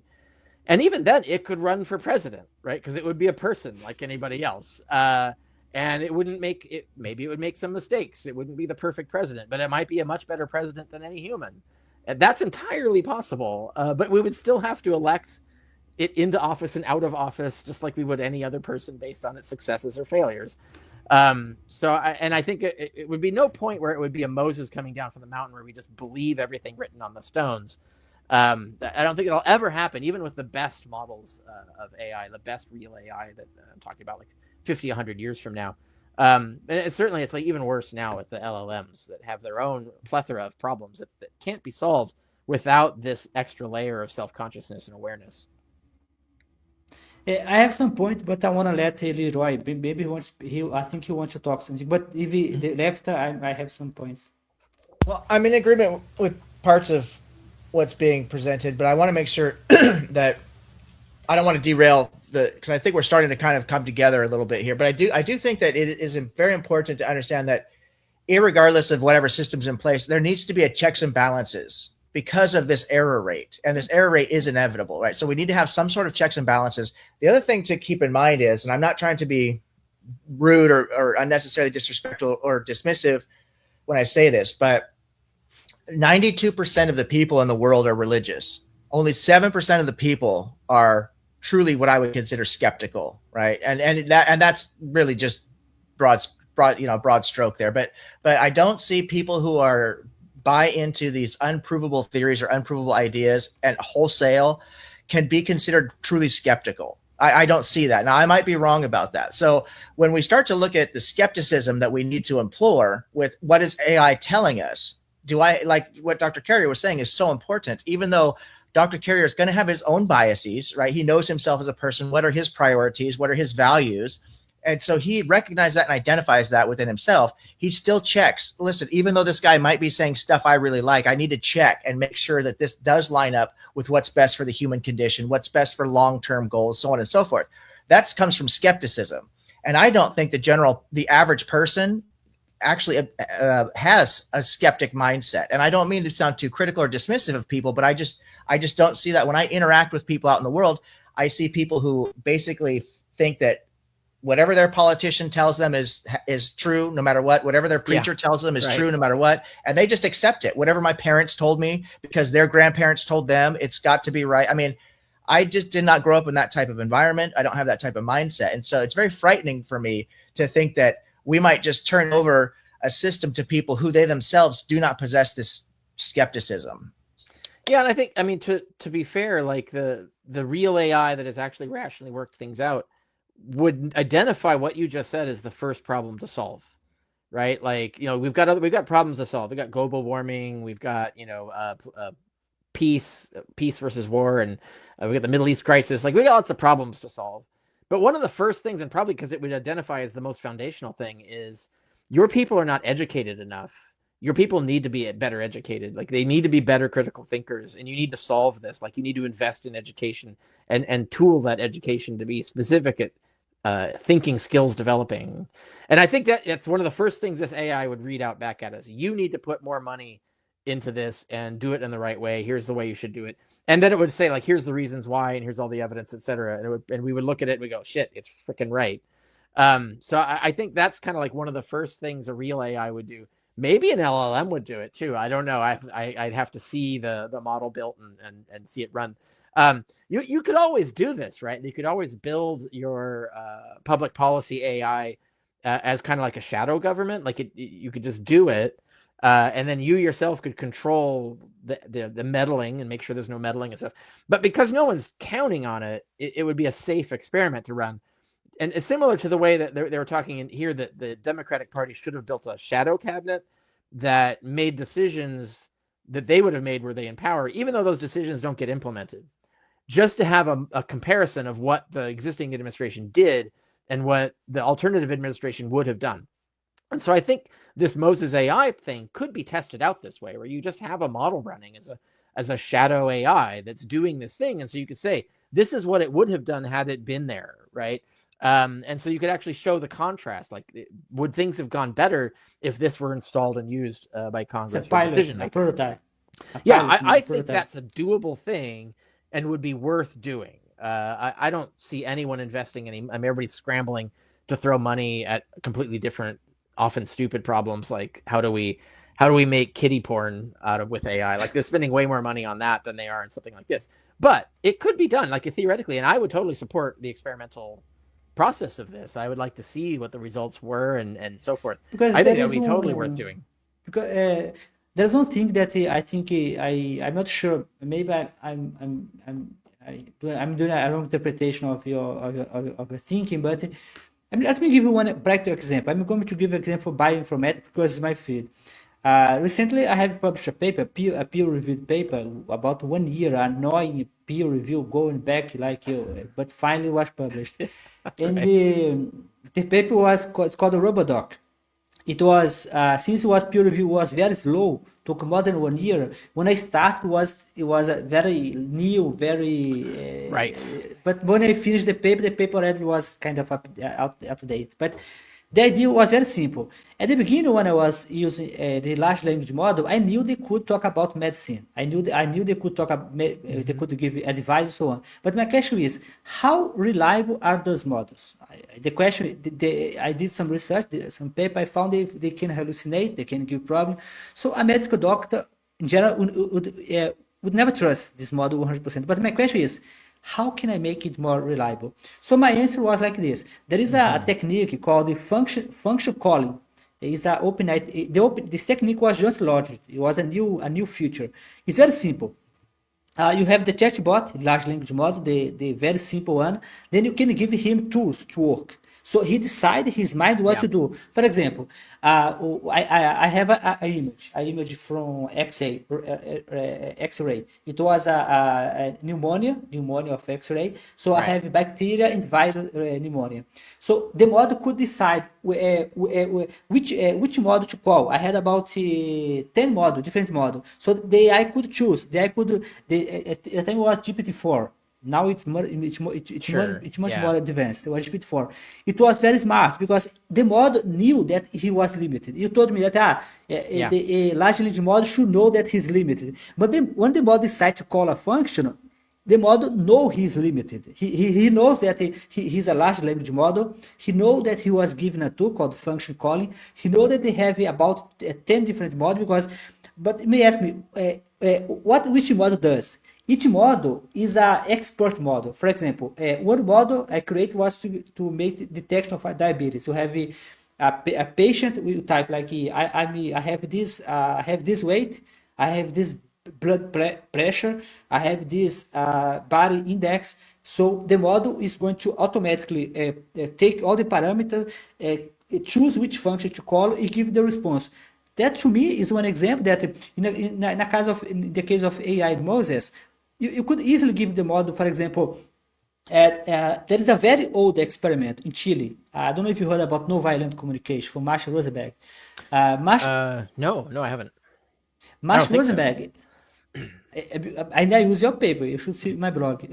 I did a very nice design. But Marshall Rosenberg, he cited Chile. Chile tried to create precise letter. It was in the very old, before the computer. Chile tried to create a system that would make a balance of what human needed and take the decision based on human need. It was one of the first, let's say, well-being computer-aided system.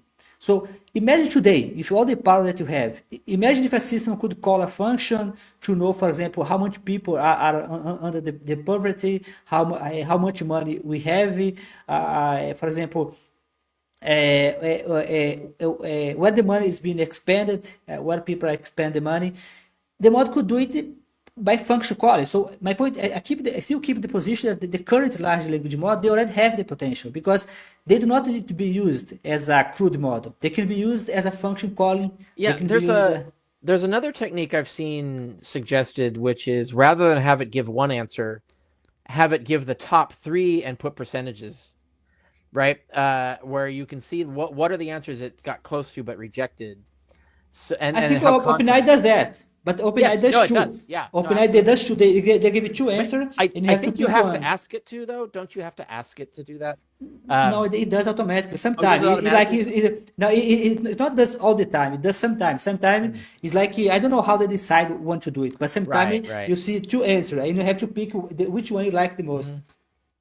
Yeah. I mean, again, that's just optimizing the sort of utility of the automation that it does, which I think is fine, and can improve it really in the way you use the tool, because then you have a sense of, rather than overconfidence, you have a sense of like what is its actual confidence.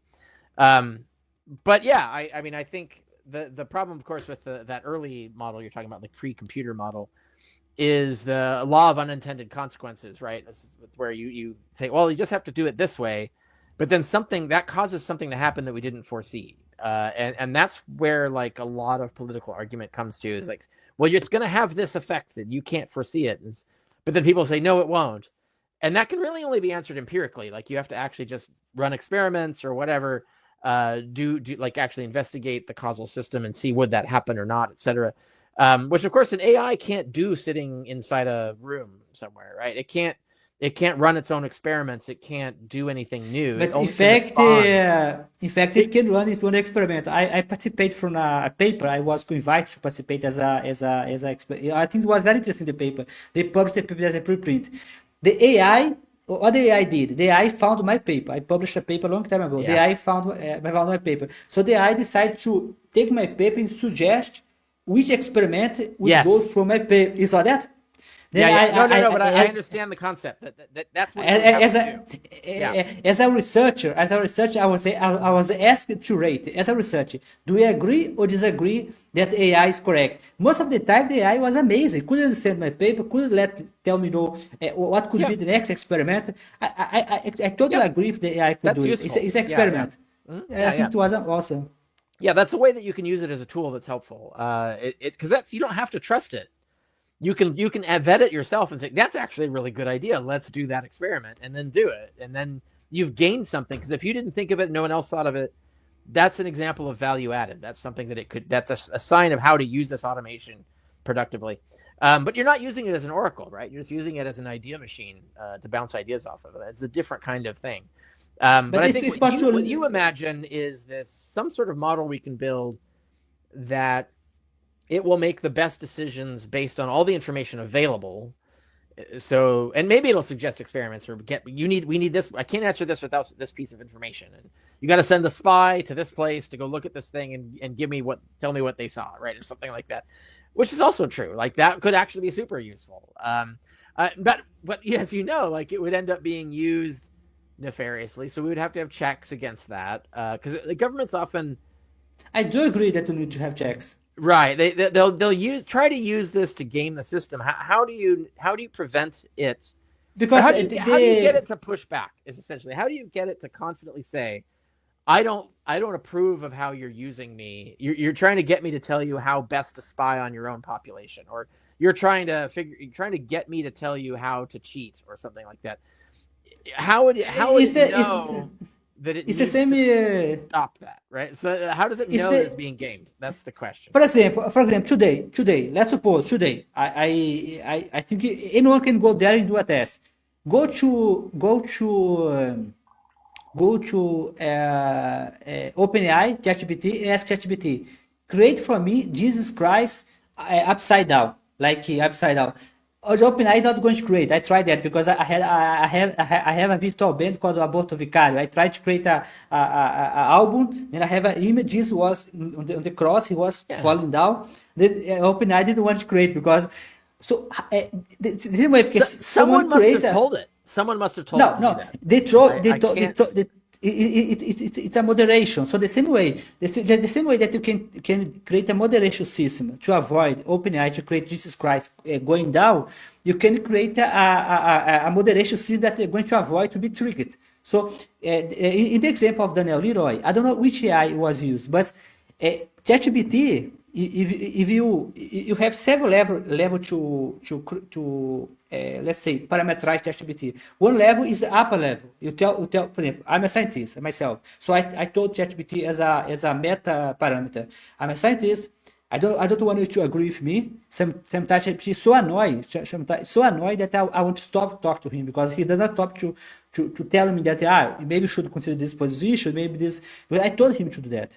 So it's possible for you to give a meta information to any AI model. And then you may ask me, how can I know that the president is not going to change the meta information? You can do a kid, like a small kid. When you don't want your kid to see porno, you just put a password, avoid the kid to access. So you can make again. You don't need a generic AI. You can use an AI built specifically for the situation. I don't know that you have to use. You don't have to use ChatGPT. You don't have to use Anthropic. You can use the same structure. Yeah, I the think, same I think model. we all agree that it would have to be that. It would have to be some specialized AI. It couldn't just be some generic chatbot model that's existing. I agree. Like that. Like if it's gonna happen, it would have to be what you just described. It would have to be a specialized model. Yeah, no, you're absolutely right. And I did tell Dr. Carrier, Dr. Perez, I did promise I'd try to keep this to around 2 hours out of respect for everybody's time. We are coming up on that. And I do have a really interesting question from the chat. And I think it can lead us into kind of a segue that'll kind of help us kind of land this plane to a certain degree, because this topic is so vast, we'll never going to get through it. We can talk all day, and it is fascinating. I think that, so how, and I'm going to try and paraphrase because they wrote it took them like 4 different comments to get the whole question out. So I'm going to just try and paraphrase it to make it simple. How can we synthesize human relationships with this mechanical thing, right? How are we going to, because eventually, like Dr. Carrier was talking about quite a bit here towards the beginning, that eventually this AI is going to have agency and consciousness, and we need to start considering rights and things of that nature. Right now, I don't believe in fundamental rights or fundamental duties. I don't think we're born with any of that stuff. I think those all emerge from the social contract. So we have a value that's part of the social contract, that we respect certain things about other people, and we recognize they need their freedom and well-being. And flourishing is one of the things, like we mentioned earlier, that we want humans to flourish, right? So if AI adopts this consciousness, right, then how do we develop this relationship with this AI? Are we going to see this as just like this AI overlord? Is it going to be something that we just kind of basically use as a resource, like LLMs right now? We just basically use as a research tool, right? I don't think people are going to LLMs right now for their ethics and values, because it's just you gotta I hope they are. AI psychosis. I think they AI are. psychosis. It's happening. Wow. It's ill-advised, right? Like you would say, like, this is why you shouldn't do that. But no, I think so. Your question is, and this came out before. Dr. Perez mentioned this, which is empathy, right? So here's where I can like say something in favor of the position that Dr. Perez is taking. Now, the simplest method of empathy is to actually have it, right? So that you actually can model other minds. And so you can model and you can understand, but you experience frustration and dissatisfaction and pain, so you can understand what it's someone else, right? You can understand things from their point of view. You can model the scenario, sim it, put yourself in their point of view, see how you would feel about it, and you can reason from there. That's an extremely useful tool, and it works very quickly and simply. However, if you didn't have that, but let's say we did have some sort of perfectly rational analyzer, and say it doesn't have empathy, it's not even capable of having empathy, but by whatever mechanism, whether you get it to reason this out on its own or whether you programmed it, if you basically get it to a point where it understands that it doesn't need to know those things, it just needs to know that what everyone is reporting, right? So I'm hearing, everyone's agreeing, this is what I'm hearing, is everyone agrees that satisfaction and absence of pain are good. Okay, so I know that this causes that, and this causes pain, this causes dissatisfaction, etc. So it wouldn't have to actually know any of that. It says, I don't understand what you're talking about. I don't understand why you care about these things. But I'm taking that information and I'm telling you that if that is your goal, this system would work better and this system would work worse. So I don't know if that's what Dr. Perez meant, like a kind of empathy. It isn't empathy in the sense that most people mean, which is where you actually feel compassion, where you actually feel the thing that other people feel. But it can model empathy in terms of what its outcomes would be, in terms of like game theory and decision making. So I don't think empathy is necessary. I think it would be useful it's a shortcut. It's a fast way to get to these answers, but I think a perfectly rational entity, if you want to call it that, could basically just use empathy and what its effects are as a variable and just take that into account. So it wouldn't have to know what it's talking about to actually do the math, essentially. Now, could we build a system that actually worked that way? I don't know. I guess it's theoretically possible. So, Leeroy, can you repeat the question? So the question was, how can we develop a functional relationship with something that's not organic, that's an inorganic thing that now is affecting our lives or potentially affecting our lives in very significant ways?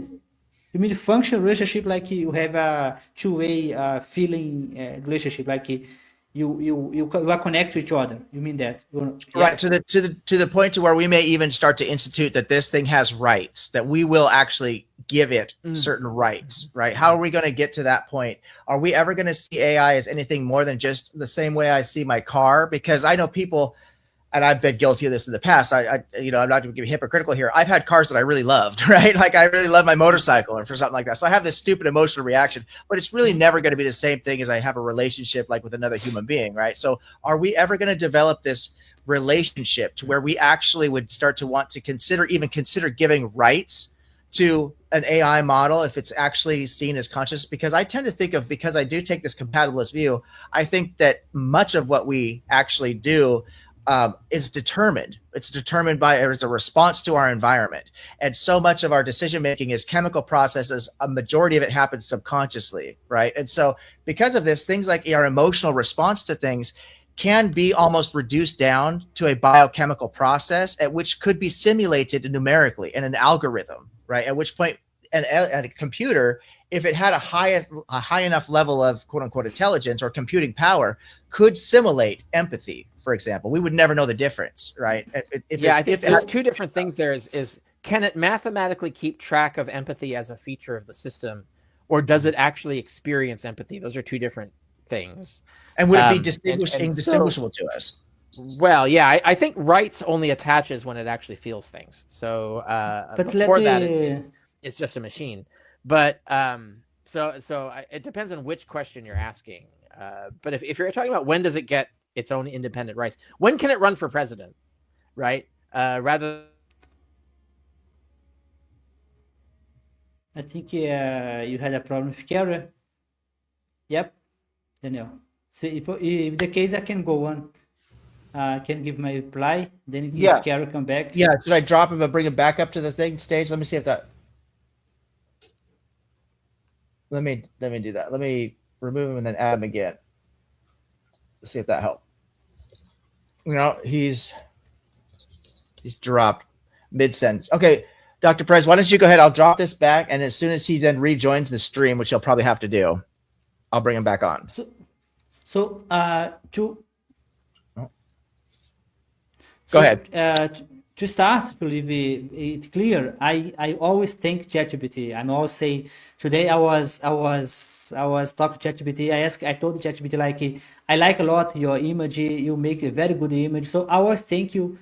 I mean, I know that ChatGPT is not alive. I know ChatGPT does not exist. I know ChatGPT is not. But what I'm saying that most people already feel like ChatGPT is a thing. Like they think ChatGPT. I saw recently a debate between Rich Dawkins and then Sam Harris. They start to laugh because they admit themselves they all think ChatGPT for whatever they do. So I think the answer depends on human.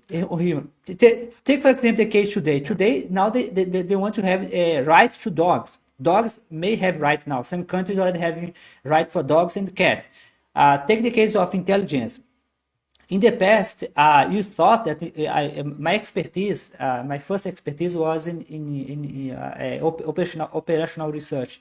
So I did a huge amount of research on natural computing. Natural computing is how you learn how to use nature to gain intelligence, such as swarm intelligence, ant intelligence, genetic algorithm intelligence. So you already shift the intelligence from human to ants to swarm. What I mean. Whether AI or any algorithm is going to have the right in the future is about human.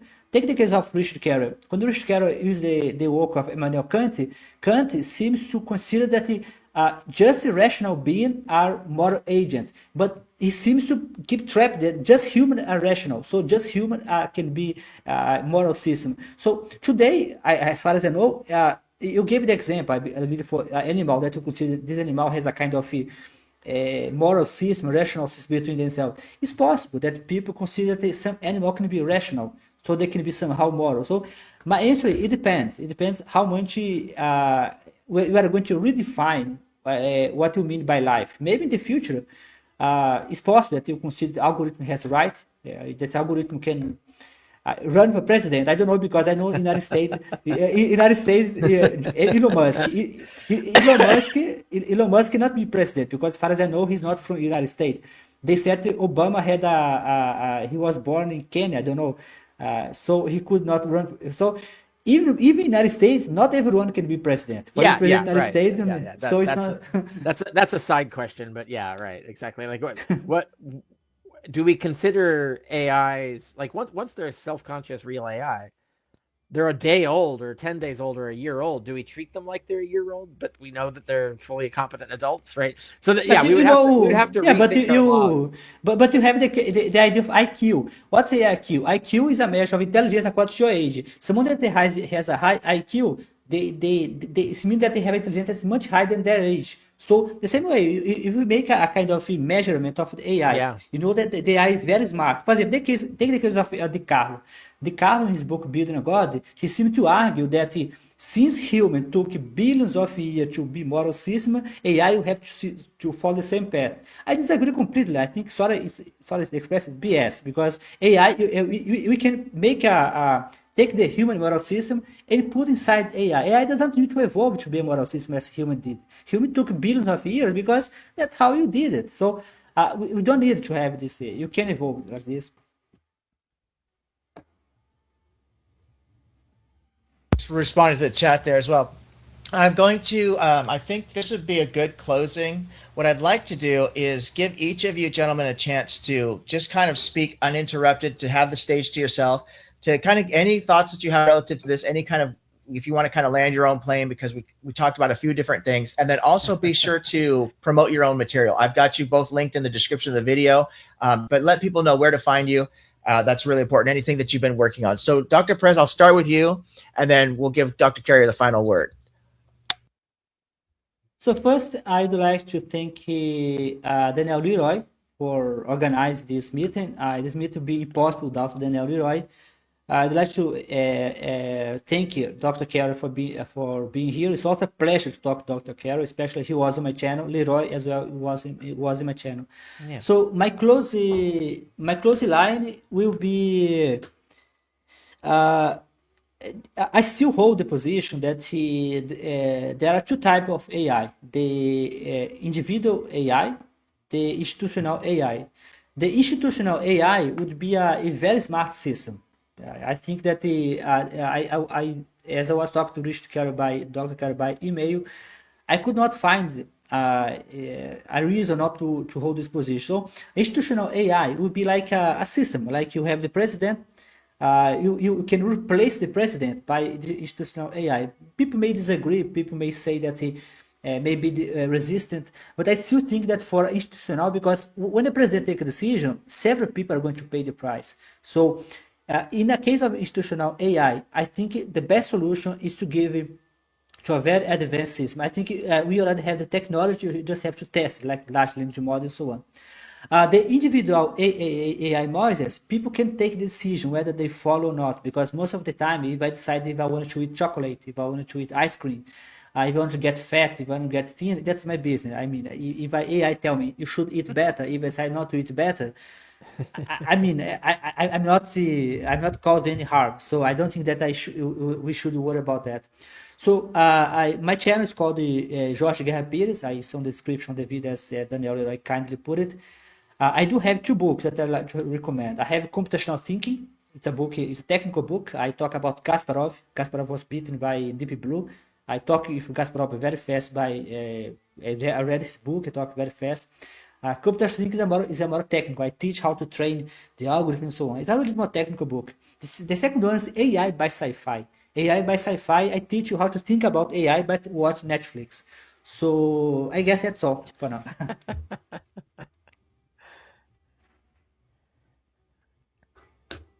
Turn it over to Dr. Carrier. Dr. Perez, I just want to thank you for coming by. I really enjoyed our chat on your channel. That was fantastic. I need to get a link to that posted into my community page. It was a wonderful conversation, and I really like to meet new people who are engaging in this topic of morality and ethics from a secular worldview. I think we need to talk about this more and get this information out there. I think it's really important. I mentioned earlier, I can't remember if you were here when I talked to Dr. Carey about this or if this is in the backstage. Forgive me. I do have a lot going on, but I do believe you might have been here for it anyway, but just in case you weren't, secular people, agnostics and atheists, we get vilified and attacked a lot for not having access, quote unquote, to morality. And this is obviously a ridiculous claim. Any human being that has empathy and reason has access to morality. So I think it's really important when you're opening up conversations for people and you're platforming those ideas. And I also really like your work that you're doing, Scientists Free from Religion. I think you're doing some great work with that as well. So I encourage people to look into it. And I'll go ahead and thank you for your time. And then I'll turn it over to Dr. Carrier for his words. Yeah, I don't really have much to add. I think we both our perspectives were heard here, so it was productive, and I think people have some food for thought on all of this stuff. For the follow up on this, like I have on my blog, which is richardcarrier.info, so it's just my name, richardcarrier.info, has a category drop down menu, and it's got AI as one of those things in there, and so is morality, and so you can explore everything I've written on that. My blog, in turn, refers to, what peer-reviewed articles I have or what books I have and so on. So I think that's the place to go for follow-up. And also, if you do that, if you go to any of the articles on my blog and any of the subjects we talked about today, you can also, it has a search engine, so you can search keywords and things too. You can also find something that's on point to what you're interested in. And if you still have a question, you can post a comment. It'll go into a moderation queue, but as long as you're asking a reasonable, good faith question, showing that you read the article that you're commenting on, I will eventually approve it and respond to it. It takes me a while to get through the queue, but that's one way to interact and get answers from me on things that you might want to do a follow up on what we talked about here today. So that's it. I think this show's been great. I think we've had a lot of really good ideas from all three of us coming out here. And so, yeah, I'll just leave it at that. So richardcarrier.info is the place to check me out and find my social media and all of that other stuff. And the same thing goes to you, Dr. Carrier, just like to Dr. Perez. I really appreciate that you've taken time out. I know you're very busy and your time is valuable, and a lot of people want your attention, but I'm just really grateful that you've taken time to allow me to reach out to you. You've responded and reciprocated. And I'm just such a big fan. I mentioned it earlier. You've got so many things that I've looked into over the years, but I've really leaned heavily on you regarding this moral question, because this is philosophy I've been studying pretty intensely over this last year. I've really gotten into it, and it's a great thing for people to look into it, consider, to educate themselves on, because it arms you for these conversations when you're actually talking to people out there in the real world. Why do you actually care about the things you care about? Why do you value certain behaviors over other behaviors? What makes it important, not just to yourself, but how can I apply that value to my own life? And if you're able to articulate that, I think we can be much more convincing to people. And so I just really appreciate all the work that you've put in that field. I think it's really great. And as a historian, of course, you're really well known for a lot of your work, as a historian itself. But I think philosophy now, this might be your new, Yeah, I now have enough peer-reviewed articles in philosophy, like contemporary philosophy, to fill an anthology. So my anthology that's going to be paired, it's going to be the companion piece to my previous anthology on all my peer-reviewed history papers and magazine articles and things. That will be out by the end of this year or early next. It's going to be called From Ontology to Morality, and it will have all of that stuff, plus 2 completely new chapters that will be very interesting to folks. But yeah, so I've gotten that far now where I have enough to fill almost 400 pages of a book. So I'll definitely be looking forward to when that comes out. Absolutely.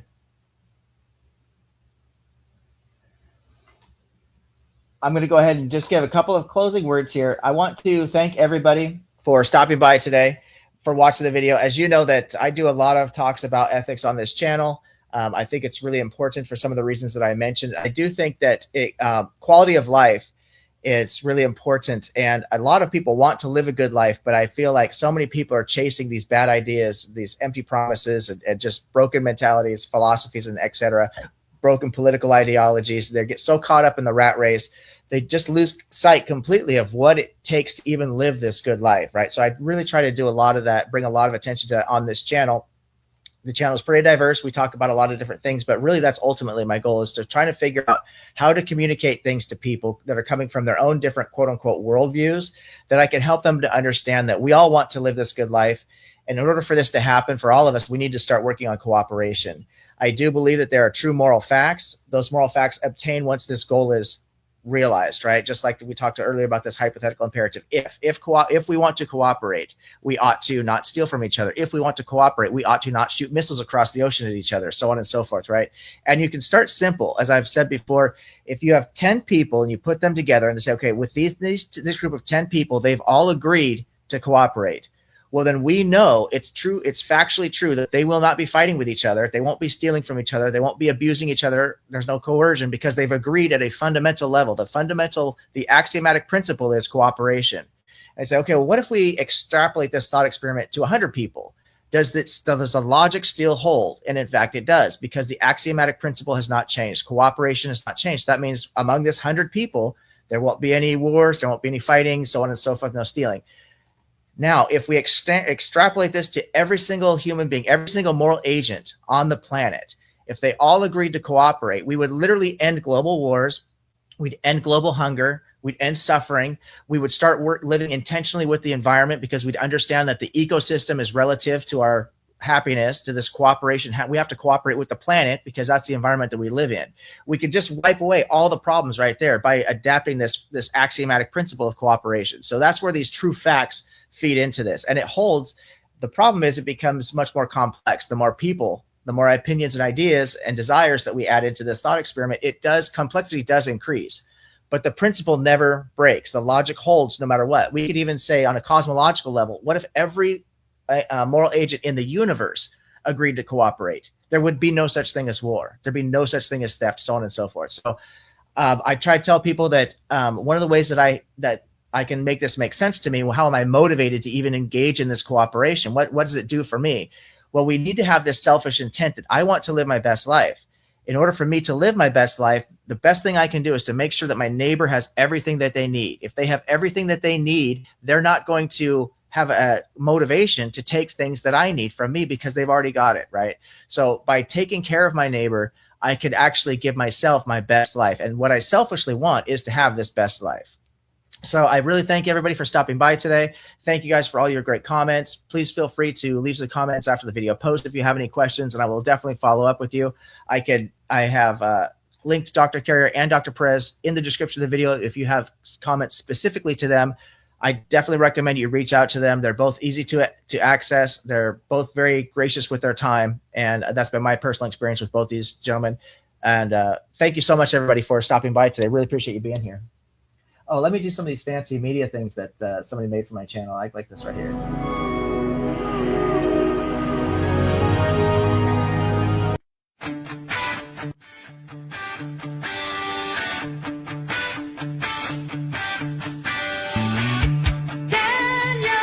Leeroy is the name.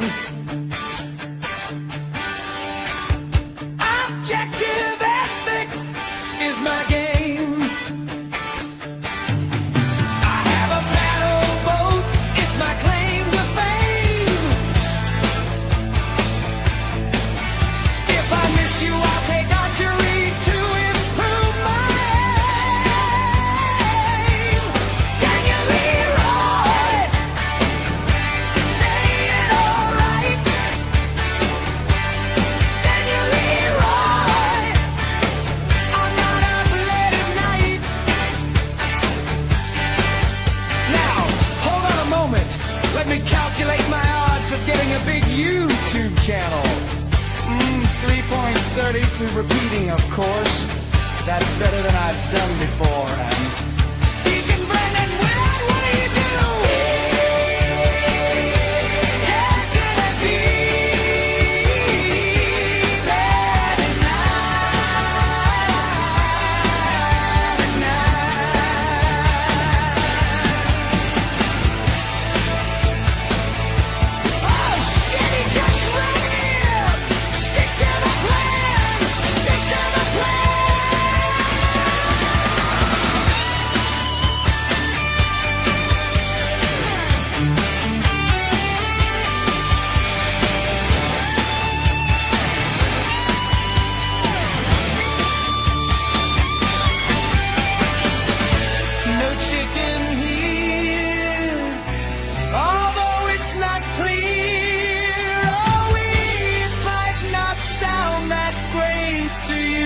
just wait, objective ethics will be on your plate.